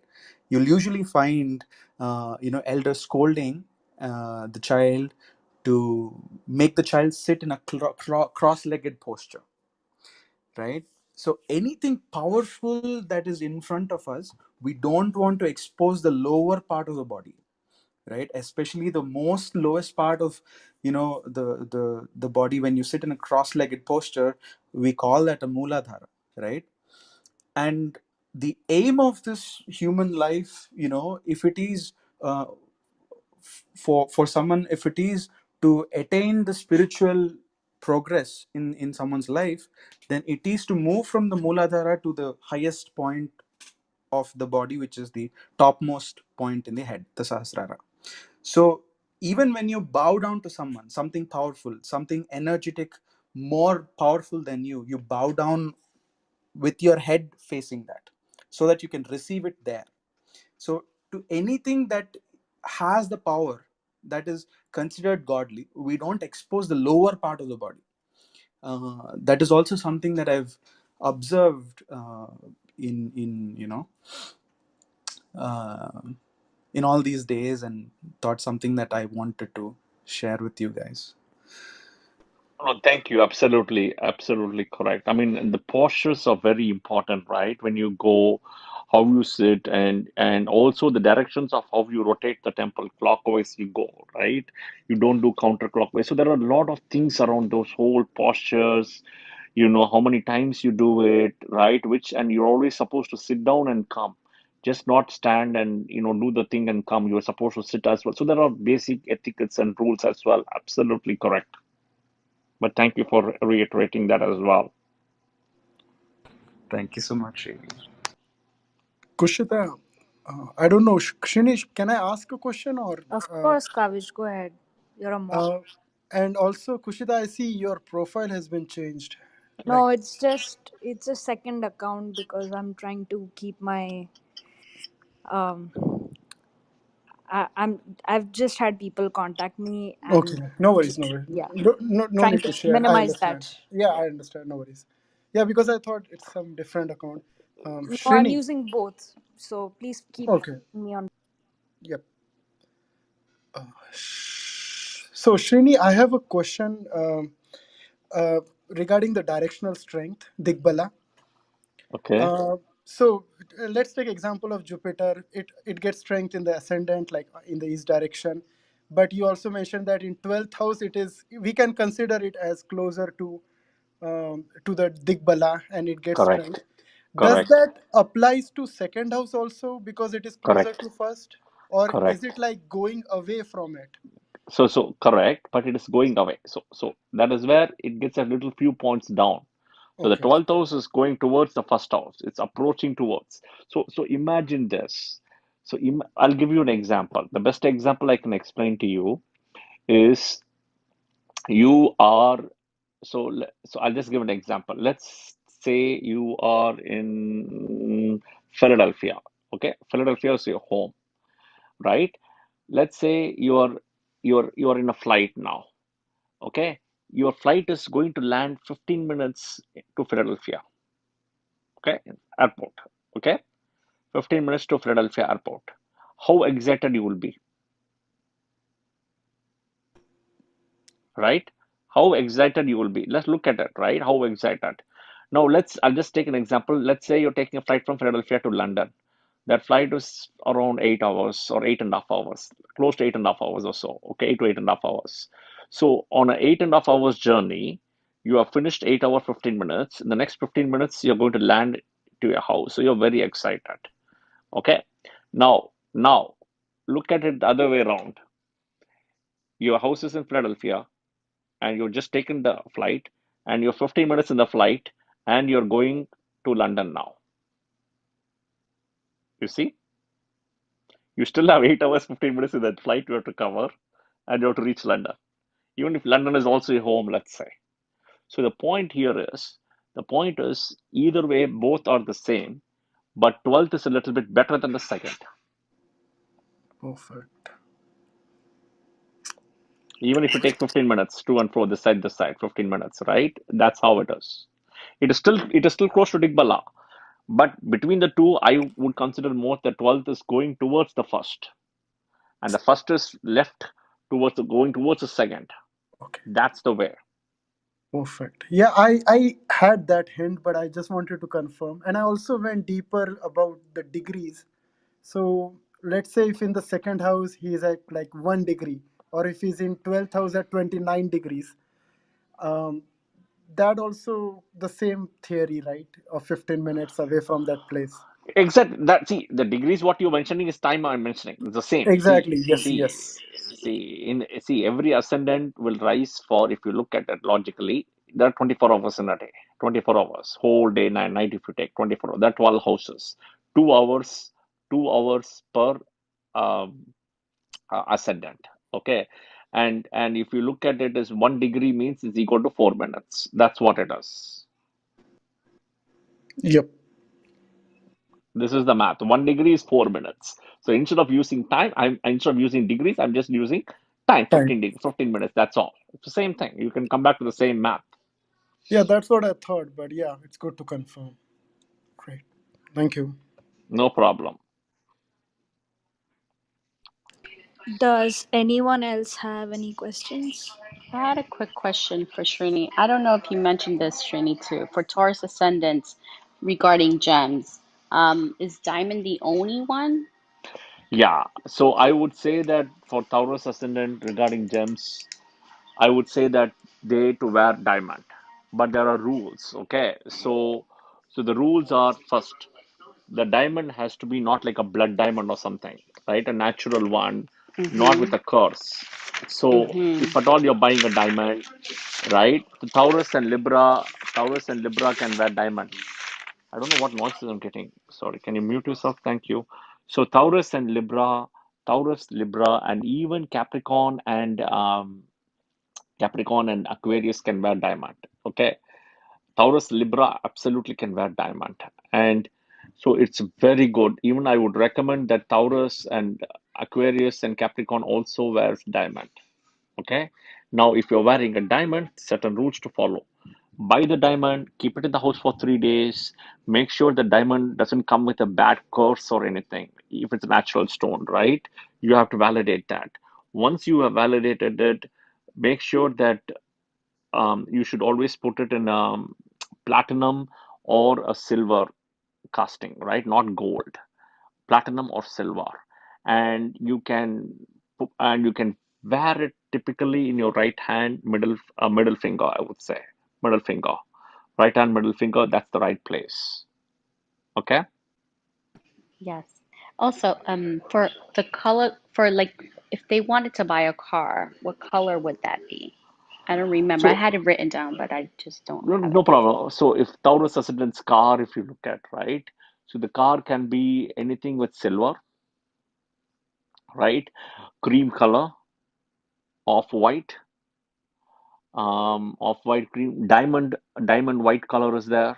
All those colors, you can always look at that as well. Okay. Thank you so much. You're welcome. Srini, can I ask a follow-up question on this? Yeah. So in earlier session, I guess I may be wrong here, but you mentioned about like the gemstones of not that importance, and also like Correct. Correct. I car agree. colors. No, so correct. So see, colors are important, but go ahead. You finish your question. Maybe I thought you finished. Go ahead. No, yeah, those were the two factors what Okay. Marjorie asked about So, gems and so colors. see, gemstones are supplements. I will still say that, right? Gemstone. So if somebody is having a vitamin C supplement, I would never say not to have it, right? That's also important. But your vitamin C supplement cannot replace your vitamin C from your fruits and vegetables. Okay. You see, your vitamin C cannot replace from your fruits and vegetables. So that is one. So anybody who wants to have an extra vitamin C, I'm not going to say no, right? But the important point is if you wear the wrong gemstone, right? If you wear the wrong, like for example, I'll just give an example. Gemini ascendant or a Virgo ascendant, going and buying, wearing a gold ring with a yellow Kanaka Pushparaga, yellow sapphire. It's very detrimental. Okay, very detrimental. Cancer and Leo ascendant going and buying, wearing a blue sapphire on a platinum one. It's not good. Okay, now those have, they can do more damage than do good if you wear the wrong stone. I've had several people who came to me with that, and I can see that the damage done is always higher than the positive things. It's same thing as vitamin C, it helps you somewhat to an extent, not great. But important is how can you use your fruits and vegetables to have your vitamin C in your diet?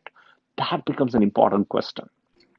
That is not going to replace it. But if you wear the wrong one, or if you eat the wrong tablet or the wrong medicine, it'll backfire. That is the point.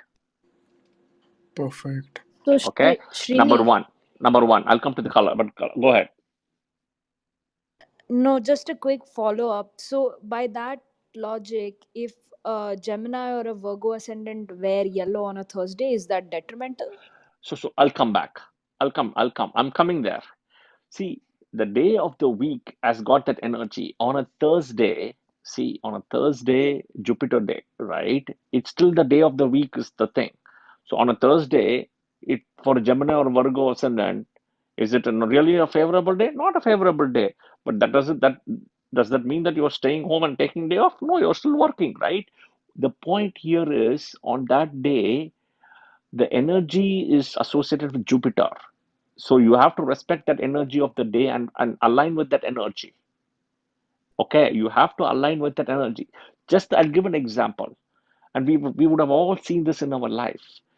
Let's say we have one kind of boss who is who is a very demanding boss, very micromanaging what. So you have to work with that boss style. Another boss you get in another company, that boss is very independent, doesn't micromanage you. So works in a very different style, gives empowerment to you. So you work that way. You change yourself according to your boss. And if there is anybody who disagrees with me, raise your hand. I would like to know that you would change according to your boss, your company expectations, right?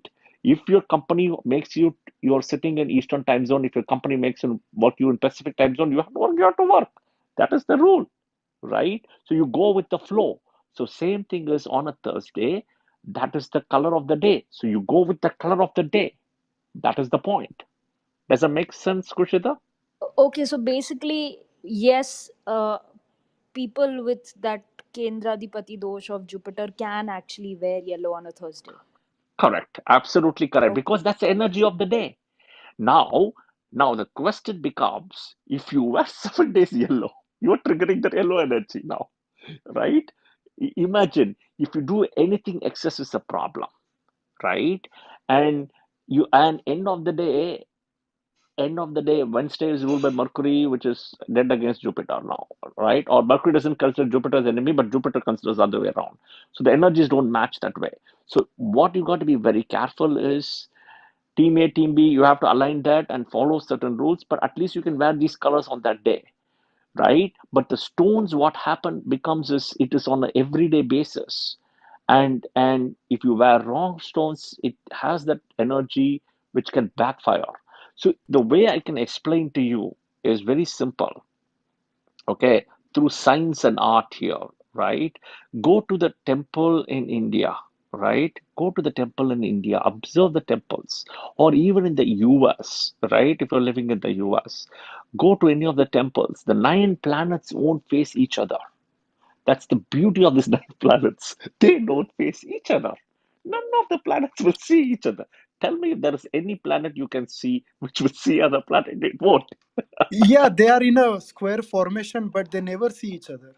That is the whole So, point. so this So which temple is it in Tamil Nadu?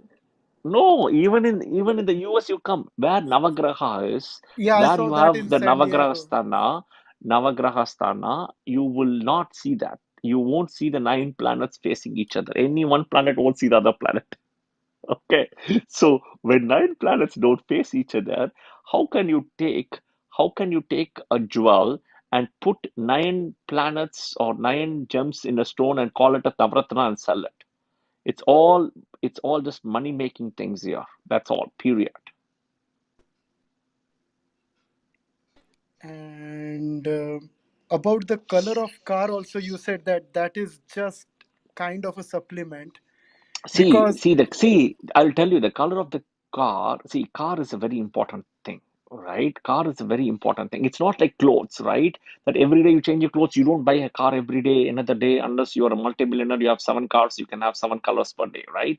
But usually, I always say is go with whatever is your ascendant or the 159 houses. Those colors, you team A, team B, same thing. You can do that in the Vibgyor.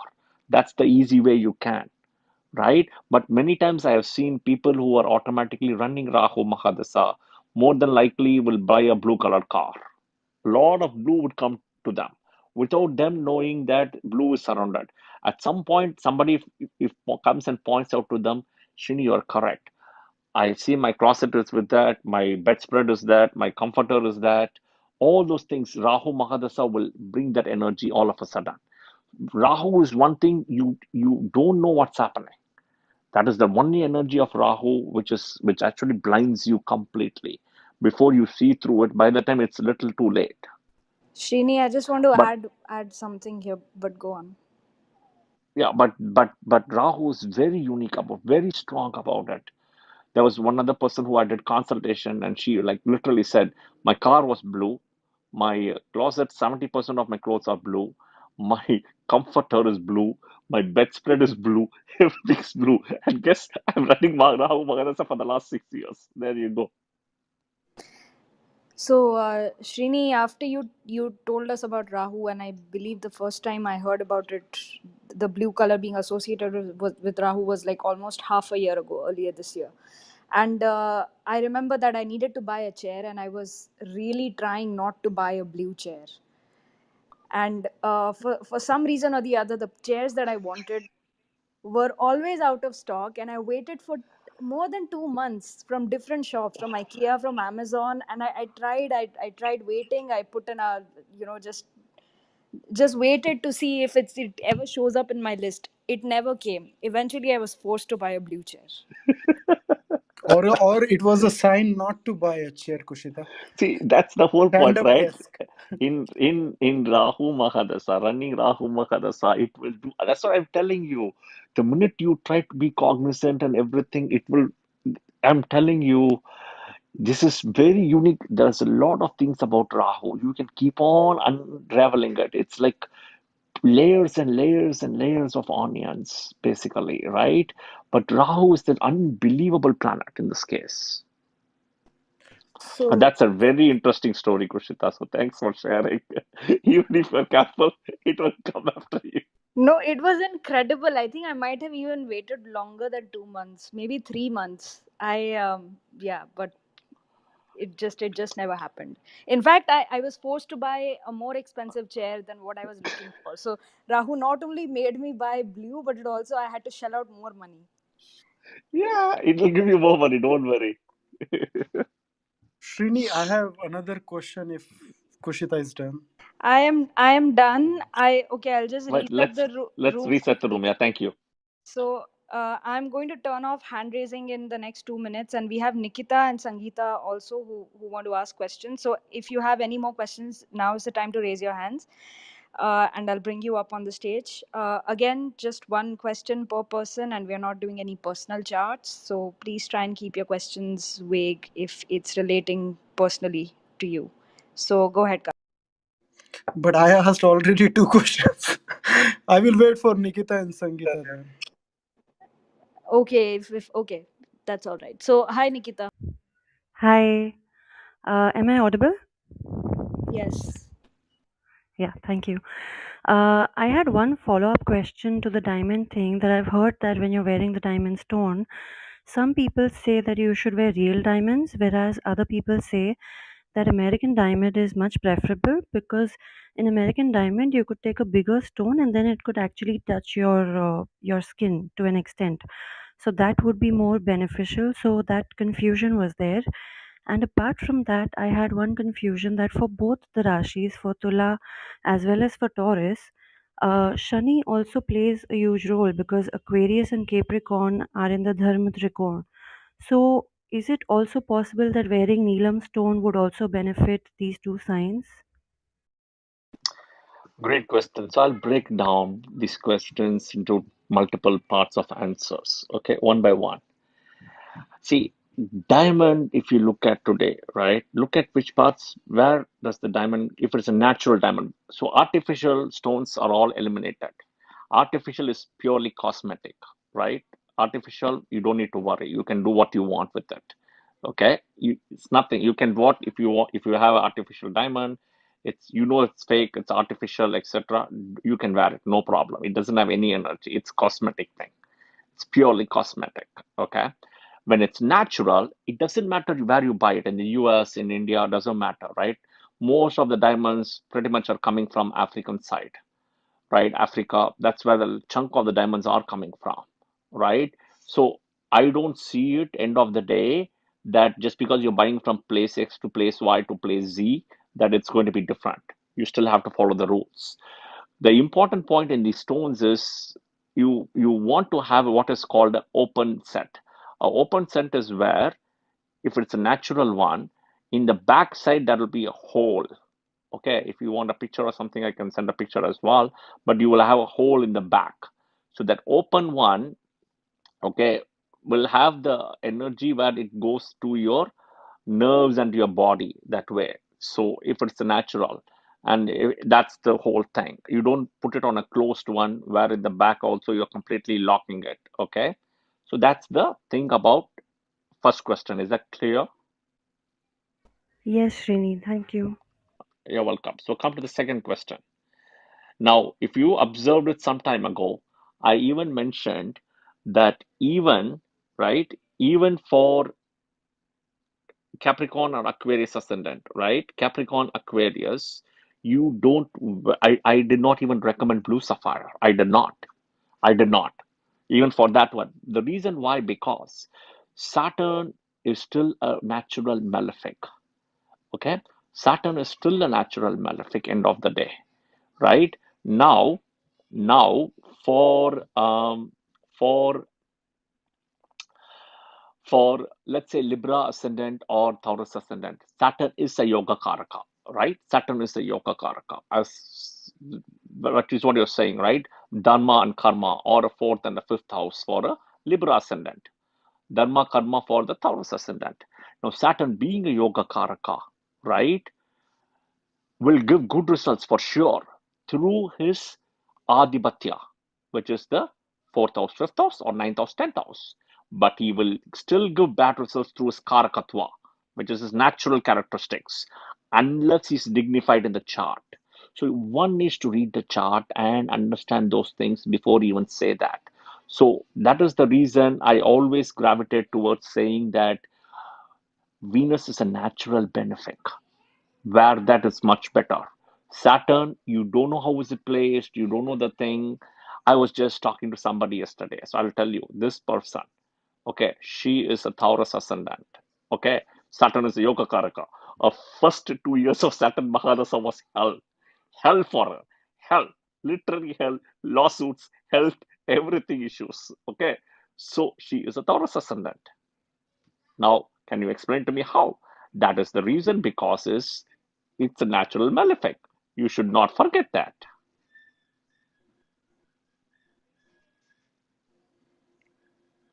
If you read Parashara Horashastra, end of the day, if you understand Saturn, we're doing the 9 Mahadasas, right? We're doing the 9 Mahadasas. So we have finished Ketu Mahadasa, we have finished Venus, we have finished Sun. Okay, the next we are going to do is Moon Mahadasa. Moon is coming next. So we'll finish Moon, then will come Mars, will come Rahu, Jupiter, then Saturn will come.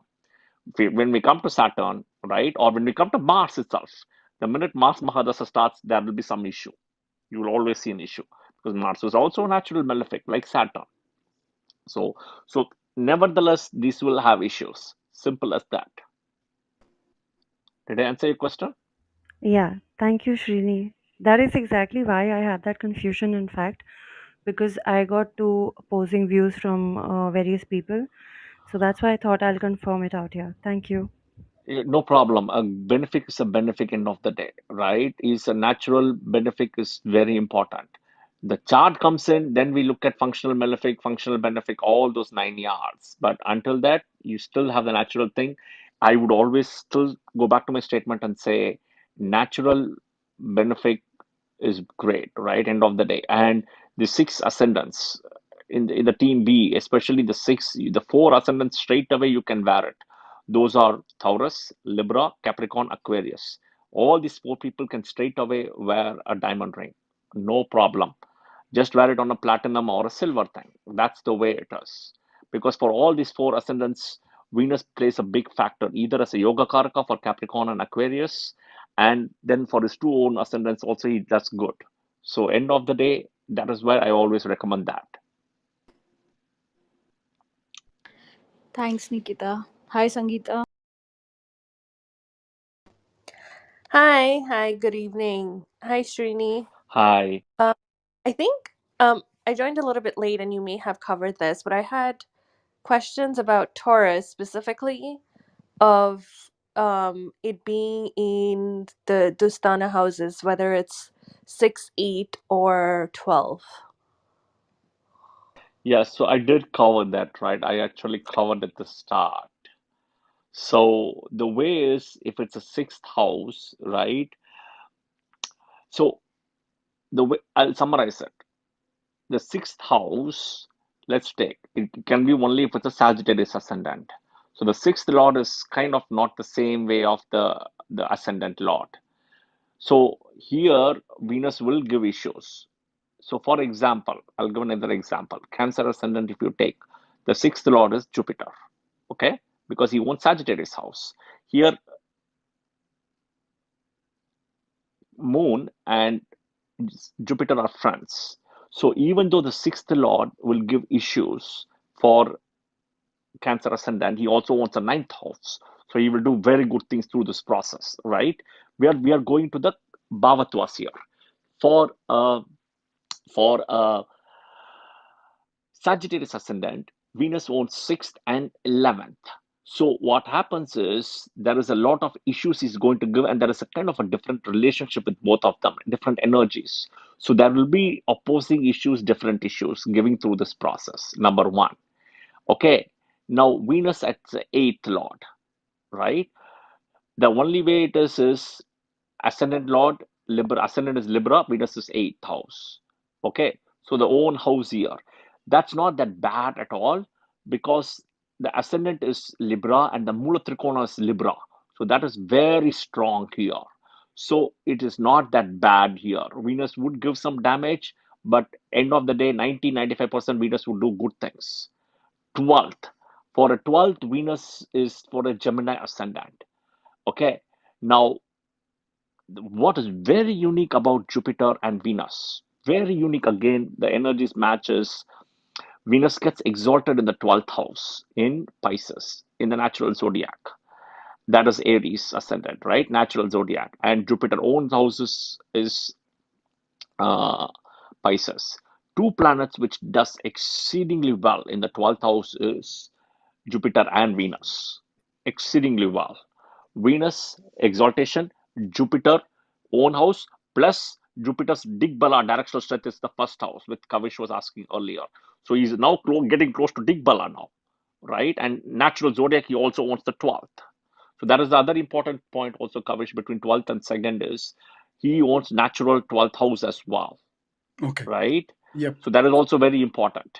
So Yes. what happens is for a Gemini ascendant, then Venus sitting in the 12th now, or Taurus comes as the 12th.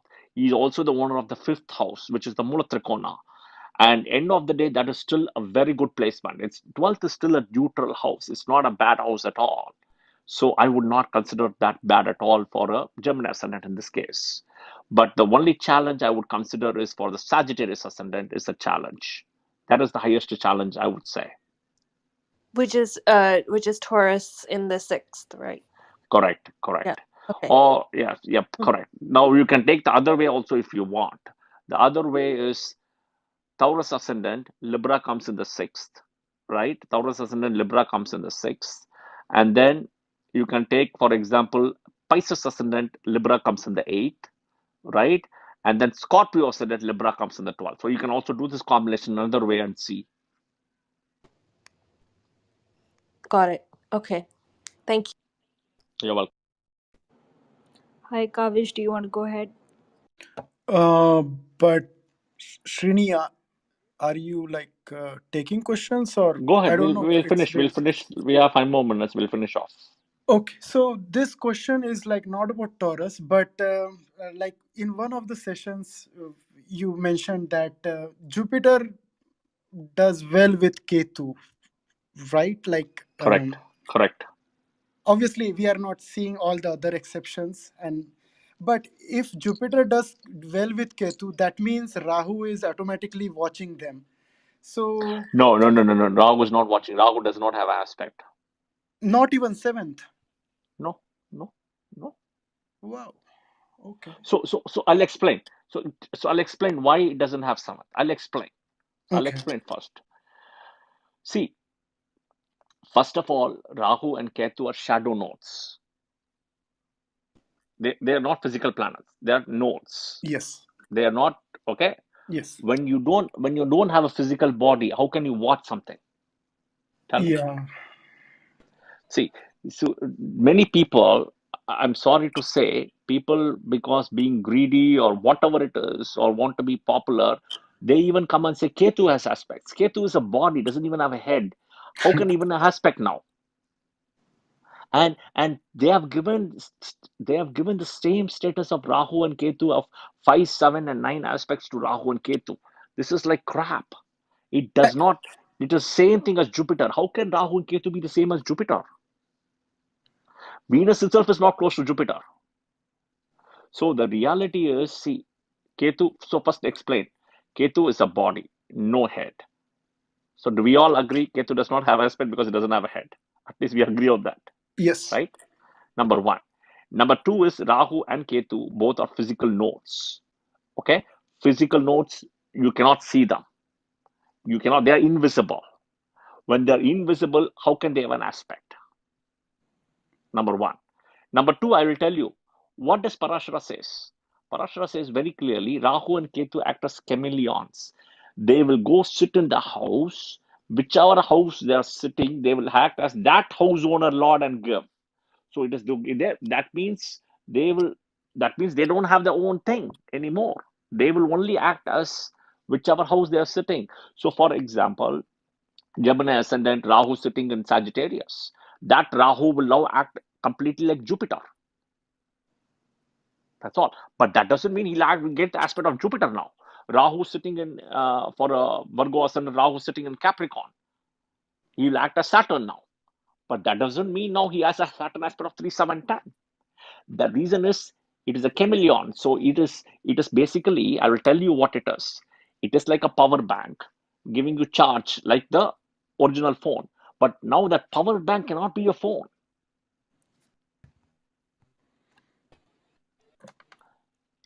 And I think Parashar also doesn't mentions about any aspects for these two No, nodes, so I right? don't I don't agree. No, correct. I don't agree on this aspects thing. See, the challenge is lot of things have been I don't know diluted, or I don't know what has happened. I call it as being plugged in between. So I don't know, to be honest, how and where it's coming from. So that is my 2 cents, if you ask me.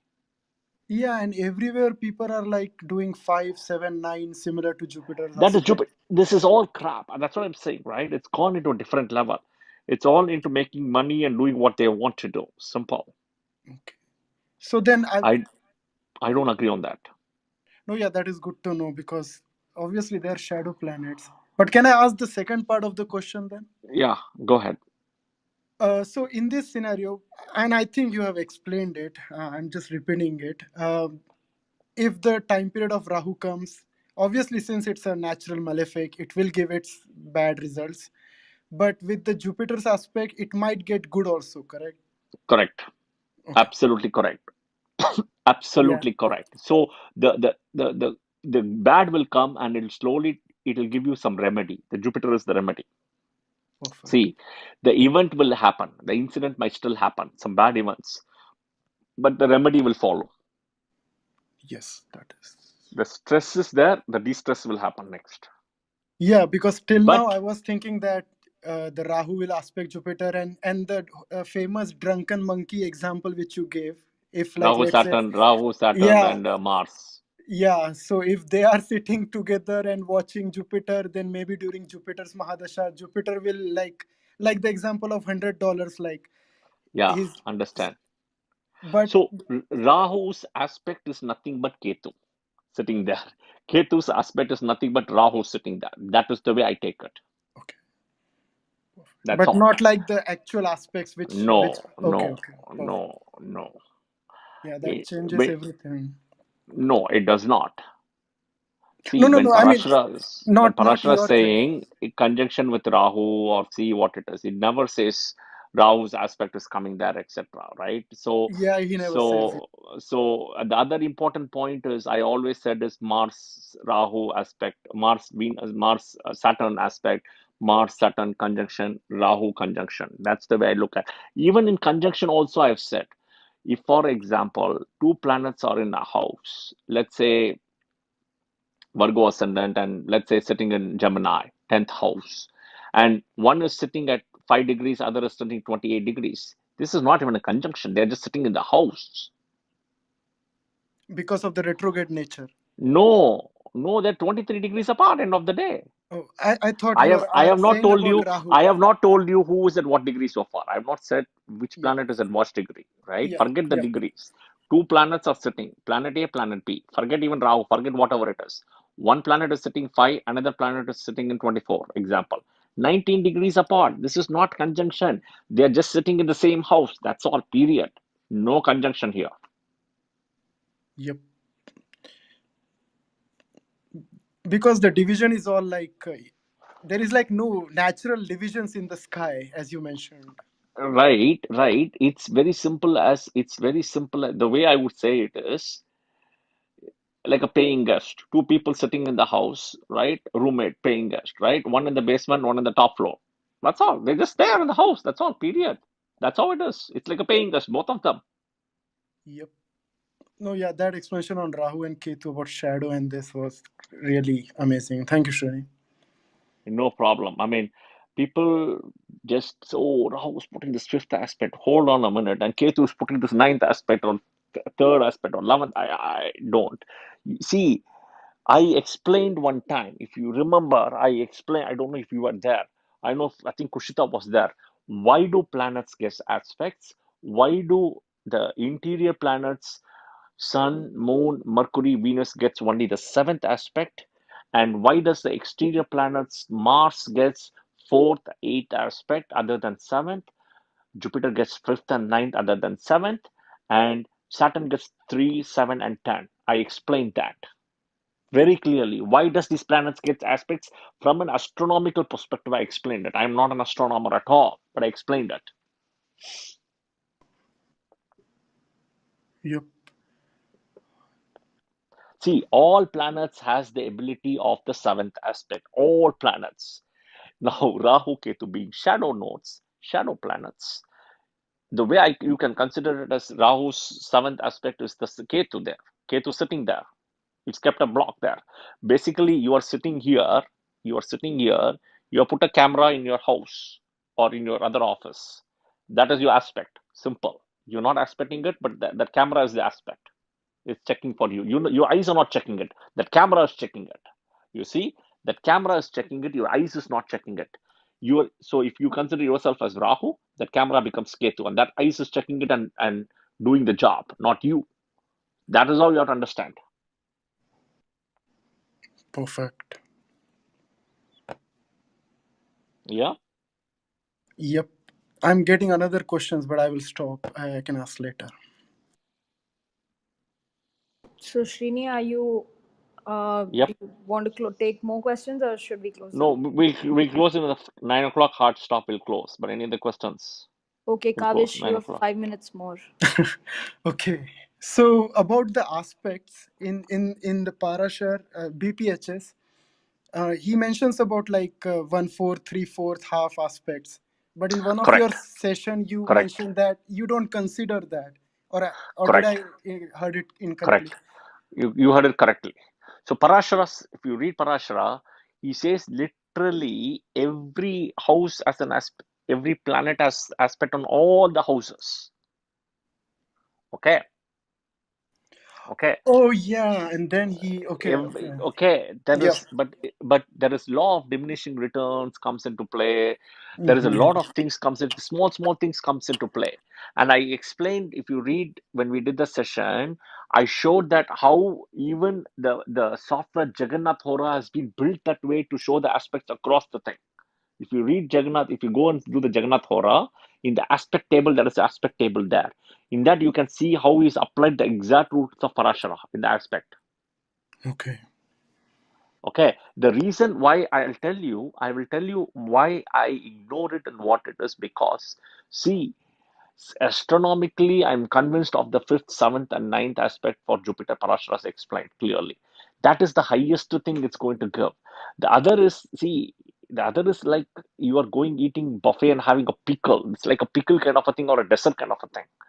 The buffet, the main course is the most important. Appetizer and main course is the most important thing. So I focus on that. I don't want to get into, getting lost into the small things. It's an outlier to me. I just eliminate it.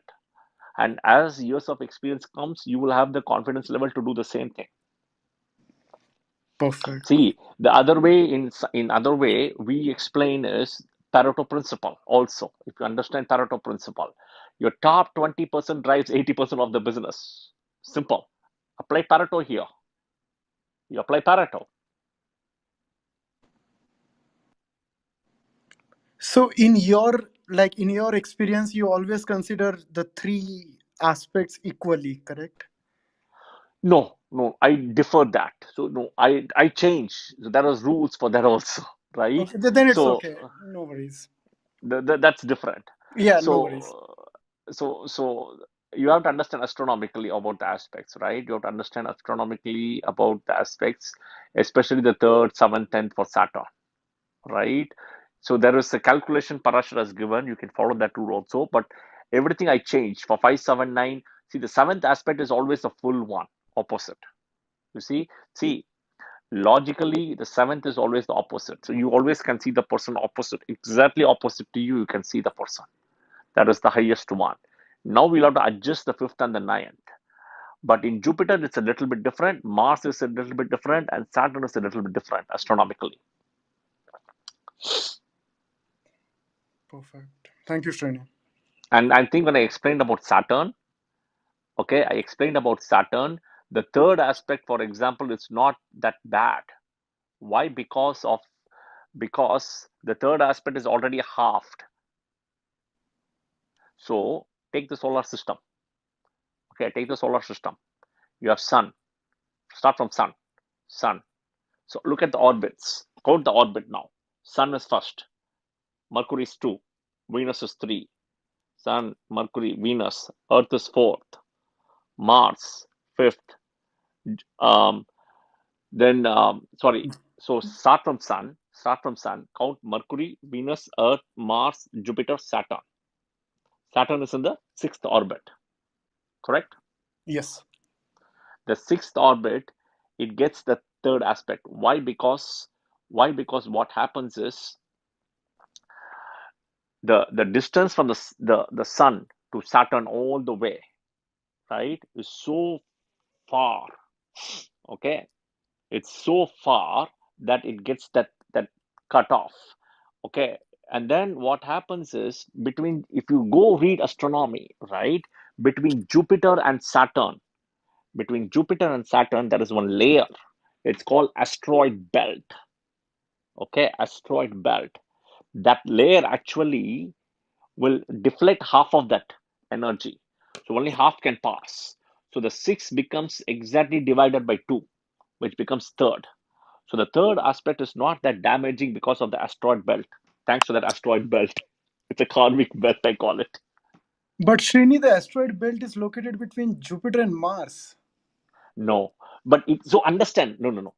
Understand, it has to. So where is okay? So no. Go and check where it is first. It's not between Jupiter and Mars.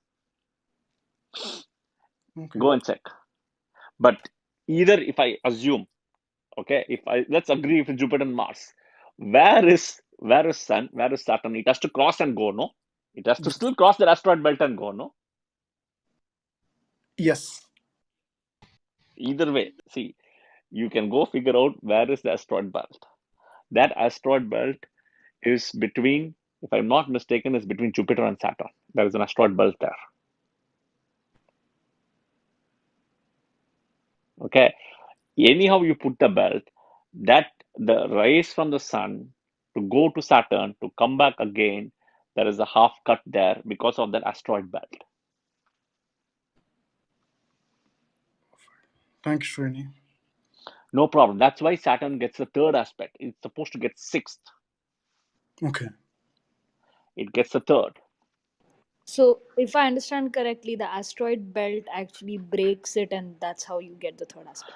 It doesn't breaks it. It doesn't let you pass completely. The full doesn't pass that way, right?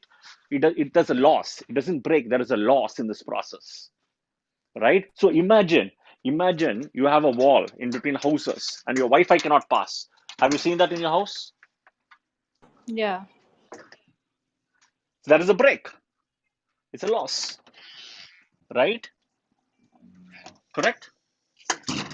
Hmm. Is that fair to say? In your Yeah. house with walls, sometimes Yeah. your Wi-Fi cannot go through. Yeah. So that is the same thing. The asteroid belt can be considered as the asteroid belt can be considered as this one, as the loss which breaks in this process. You know, does it make sense? Yeah. What I'm saying? Got it. Okay. So just to quickly flip the question, if the third aspect is not that bad, then which is the most sort of potent aspect of Saturn? So seventh and tenth is there strong. Of the Seventh and tenth. seventh and tenth, which one is more strong? Oh, good one, good one. So seventh is more stronger, I would say, and tenth is a little bit. See, tenth is more of this karmic one, and seventh is extremely strong. Seventh is more stronger, I would say, because anything opposite always has the strongest one in this case here. The third actually gets broken down because of the asteroid belt and the distance. It's both the combination of distance and asteroid belt. And if I can just add one more element to the question, what if Go ahead. in any of these aspects Saturn ends up aspecting one of its own houses? Saturn gets stronger. So I always said apply the rule So, of so, Vedic astrology. so one second, Saturn gets stronger or the house's quality gets stronger? Both, right? Both. So both. Saturn will also get strength, right? So imagine this way. See, the way to explain Vedic astrology in this process is to understand daily principles of your life and your way to break it down. That is why you will never forget it. Okay. Otherwise, you'll always forget it. Imagine you're having a restaurant you're having food in a restaurant. Okay. You're park and it's a new restaurant. It's the first time you're going. Okay. Let's say this. Okay. And you parked your car in front of the restaurant at your eyes distance and you're grabbing your food. So, is it fair to say your car is strengthened up and you are also strengthened up when you are having your dinner? Is it fair to say your car is strengthened up because you are aspecting the car to make sure that nobody's touching it or towing it or robbery, whatever it is, and you are also getting strengthened because the car is also kind of aspecting you, as in you can see the car. Is it fair to say that? Yeah.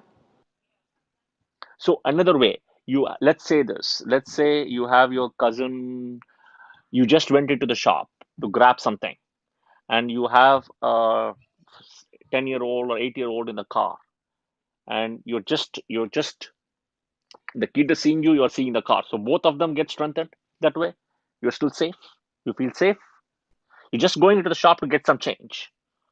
And Yeah. the kid is in the car. So same thing, the house gets strengthened, Saturn gets strengthened. Both happens. Okay. Okay. Now the question is is it good or not good? That is the whole point, right? That's, And yeah. what house That's it is. exactly, yeah. So will I it know where protect you're its going. own? I Hey, know where I see it depends, right? So I'll give an example. So let's take Gemini ascendant. Saturn owns eighth and ninth house, right? Now which house is aspecting is an important thing here. If he's aspecting the eighth house is bad. Okay, if he's aspecting the ninth house is somewhat better because eighth is still a Dusthana, ninth is still a Trikona, fine. And if he's aspecting the ninth, he's sitting the third, that means in this case. So you'll have to understand because see, all these planets have dual adipatya, right? Double adipatya, double ownership. Okay. Got it. But Srini, I didn't understand the logic of why, if it ends up aspecting a Trikona house, why is that not so bad? No, no, no. Okay, but okay. So let me explain. Okay, versus the eighth house, right? For the Gemini ascendant, right? So see, natural malefics in the eighth are bad. They're not good. Eighth house has to be empty. If at all not empty, natural benefics are okay. Jupiter, Venus, Mercury, it's okay. Okay. The eighth house. When a natural malefic like Saturn, Mars aspects its own house as eighth house is still bad. It's not good. can you explain when you say it's bad? What does that mean? So couple of things. One is they try to give. So Saturn owns two houses in this case. Let's take Gemini ascendant, right? Eighth and the ninth. The eighth house is Capricorn. The ninth is Aquarius. Okay. By aspecting more of its own house, whichever house it's aspecting, it will tend to give you more of the eighth house results than the ninth house. Okay. Okay. Now the eighth house results. What are the eighth house results? Right. Lot of good things and bad things are there in eighth. Ninth, a lot of good things are there. That's the difference, right? The lot of good things in eighth house is sudden gains. For example, sudden gains, inheritance is there. Okay. Saturn can give you longevity in this case, not bad. Okay. But Saturn can give you health issues in this case. That's bad. Health issues, right? Saturn can give you issues around married life in this case. Married life longevity will give you issues around this case. That is the bad part. The good part I explained. The bad part is also the inheritance has to come in. Somebody in the family has to die or let go for you to get the money. So that is the bad part. But Saturn aspecting the ninth, in this case, is a Mula Trikona, Aquarius, his own house. And ninth house is also associated with spirituality. And ninth house is travel. Ninth house is luck. And and for a Gemini ascendant, Mercury and Saturn are being friends. So it gives you some of those things through the process, sitting in an Upachaya house, third house. So that is the way it is. So And remember this rule. Sorry, 1 minute. Remember this rule that all natural benefics placed are in trine are good. All natural malefics in Upachaya houses 3, 6, 10, 11 are good. Kendra also are fine. But malefics don't do well in a trikona. In the fifth and the ninth, the malefics don't do well at all. Malefics block a lot of things in the trikona. Okay, malefics do well in a kendra. Okay, so you have to understand those. Again, kendra, you have to break it down once each kendra. But the reason what happens is the thing is you have to understand the difference between trikona and kendra. A trikona, right? A trikona gives you wealth. Okay, Kendra gives you happiness. Okay. Malefic sitting in a trikona will start blocking this materialistic gains and wealth. That is the problem.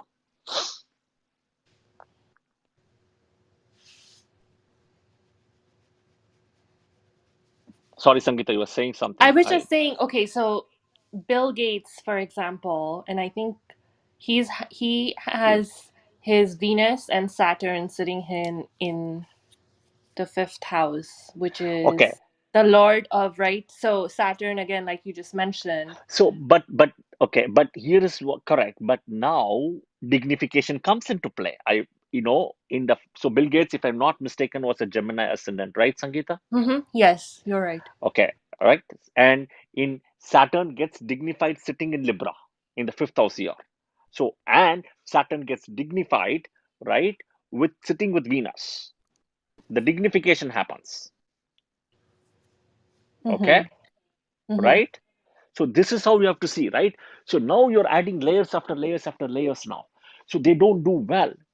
Absolutely correct. But then what is next? How does that get dignified? Somewhere Saturn is sitting all of a sudden in us in the fifth house, which is we I even mentioned there were so many people. I forgot to say thank you to people also here. People who are reading books came to me yesterday and day before yesterday in the last few days after I did the sun. After I did the sun, to say that when I did sun in the like I did sun through the houses and all those things. Sun Mahadasa I did, and I didn't do sun through the houses, my mistake. Sun Mahadasa and everything. When I said that when sun is placed in the house of Taurus, it gets dignified. I even said it today also. I said it today also. It is inimical, but it gets dignified. You should not discount that. And Sun in Libra is bad because it's debilitated. That's the challenge. But but when the dignification happens through natural benefits, both Venus and Jupiter, the other planet would get a lot of that positive energy. Your dignification is nothing but your power bank plugged into your phone, giving you juice to your phone. That is dignification. In that case, your power bank loses charge and your phone gets charged. Energy is transferred. So your Venus might lose charge and your Saturn would gain charge. But do understand, Venus is sitting in his own house here and is Mula Trikona. So the Venus is double charged here. But without the Venus, everything would change here. Does Also, that make Srini, sense? yeah, it does make sense. Thank you. I think just back to what Kushita was saying. So, how are the results different? Like, let's say these aspects are not in the main chart, but they're in the Navamsha. Would the results be different? No, so in the Navamshas, you don't see Navamshas is not. I'll do the session soon. Navamshas is not a chart where you go look at all aspects. In Navamshas, you focus more on conjunction, benefic houses. Okay, Okay, okay. Navamsha is a derivative chart. Navamsha is a derivative chart. You don't go apply the fifth aspect, the ninth aspect, blah blah. No, no, no. You Okay, can okay, okay. you can up. Okay, so you got to dribble it down, and I'll go further. I'll explain it because Navamsa itself is a very strong topic which will go into details. But Navamsa is different, but absolutely correct to a point. Keep the Navamsha out. You go and check the Navamsha placement also, right? Navamsha is very important for Bill Gates to go and check as well, right? To see how it is placed. So the strength, as I always said, you have to look at the Navamsha also. We are only talking D1 so far. The D1 itself, Saturn is dignified here in this process. So, like to Kushita's question, like let's say Saturn is not in the seventh house in D1, but it's in the seventh house in D9. Would So the same that, apply? Is it no, still no, no, no. That would be interpreted very differently. okay? Very D9 is a derivative. Okay. So let me give you an example. Let me give you an example. You have tomatoes, okay? You have tomatoes. Now, with the tomatoes, you have from the, let's say you bought it from the vegetable market or one of it place, right? Farmers market, whatever it is. Now, the tomatoes can be converted into several derivatives, okay? Let's say let's say what you do is on the same day, you make some tomato ketchup, okay? And what you make some tomato salsa next. You make some tomato juice, and you make some tomato soup. You made four things now. What you cannot do is you cannot convert back this to the tomato. Okay, the base is the D1, but these are all derivatives. So your D9 chart is a derivative, like your D10 chart, your Dasamsha chart. These are all derivatives of the original tomato, but you can never convert it back to that. And the tomato one has the life. This is all derived from your thing artificially. So the other divisional charts are nothing but derivatives, and you have to break it down. Your Navamsha chart is your result, your success. But you just don't read that chart and say, okay, it's placed well, it'll go.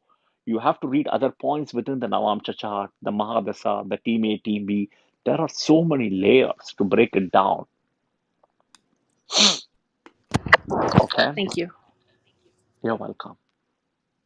Shall we wrap it Yep, up, Shrini? yep, yes, please. Thank you. Great. All right. I mean, I think there are more questions. Kavish also has. I also thought of some more. So maybe we can do a general Q&A Sure, sometime we'll when you do. have. We'll So do. we can We'll just plan discuss that. these things. We'll plan that. Great thing. One thing before we close or something, I just wanted to let you know that tomorrow we are doing some chart readings, by the way, Sangeeta, just to, since you asked about charts and stuff. Tomorrow, Thana and other people are bringing some charts of people who I don't know who they are bringing.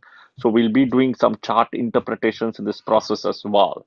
So tomorrow, if you are there, we can interpret a lot of these charts and explain some of those things, the time periods, the Mahadasas, the Ashtakvargas, a lot of things we can look into it. Okay, sure. And then are you going to do a Navamsha Correct, session here correct. soon? Okay, okay. It's soon. It's in the list, right? Because people ask me Yeah. about this Mahadasa sequences, so Yep. I'm finishing the Mahadasa, right? Right? And then people ask me through the planets, this houses thing. So I've already started touching this. So I already finished Aries. I finished Aries. I finished Gemini. I finished Taurus. I think I finished Cancer as well. And then I have to finish the next eight houses. There's eight different houses I have to finish in the zodiac. Then Mahadasa finished. I have finished Ketu. I have finished Venus. I have finished Sun.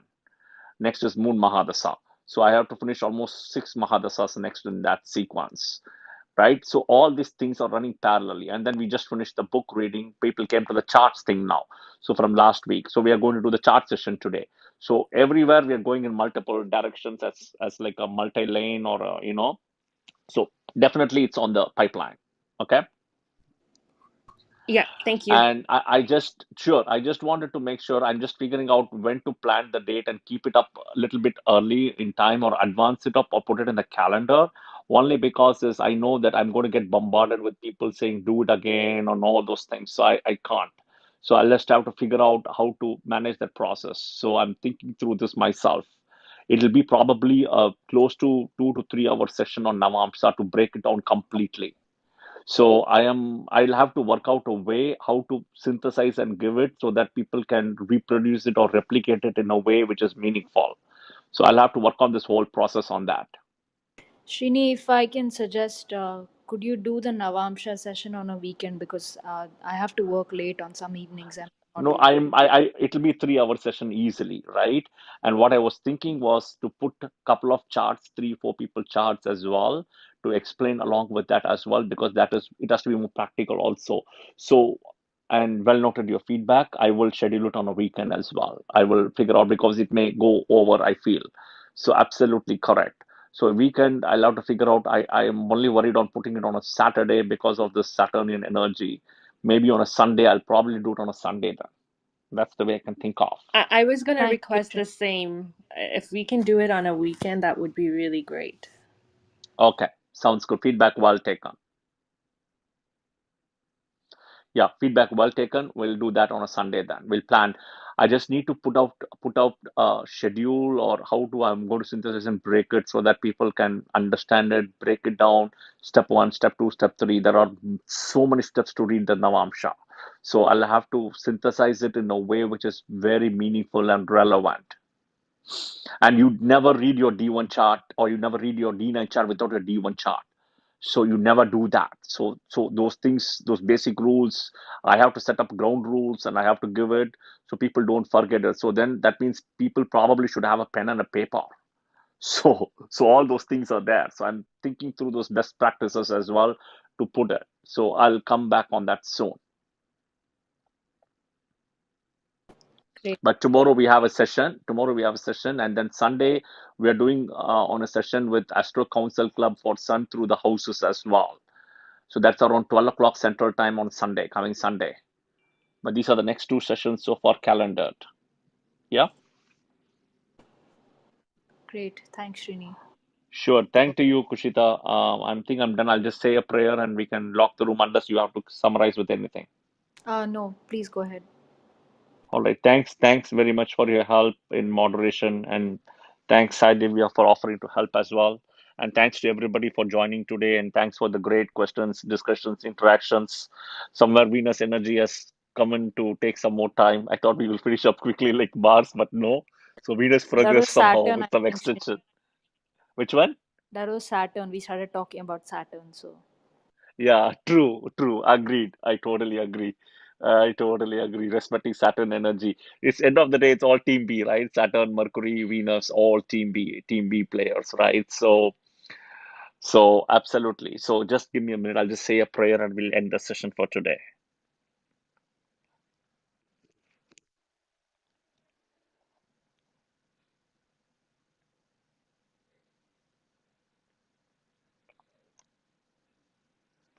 All right, Kushita, I'm done from my end. Please go ahead and you can close the room, yeah?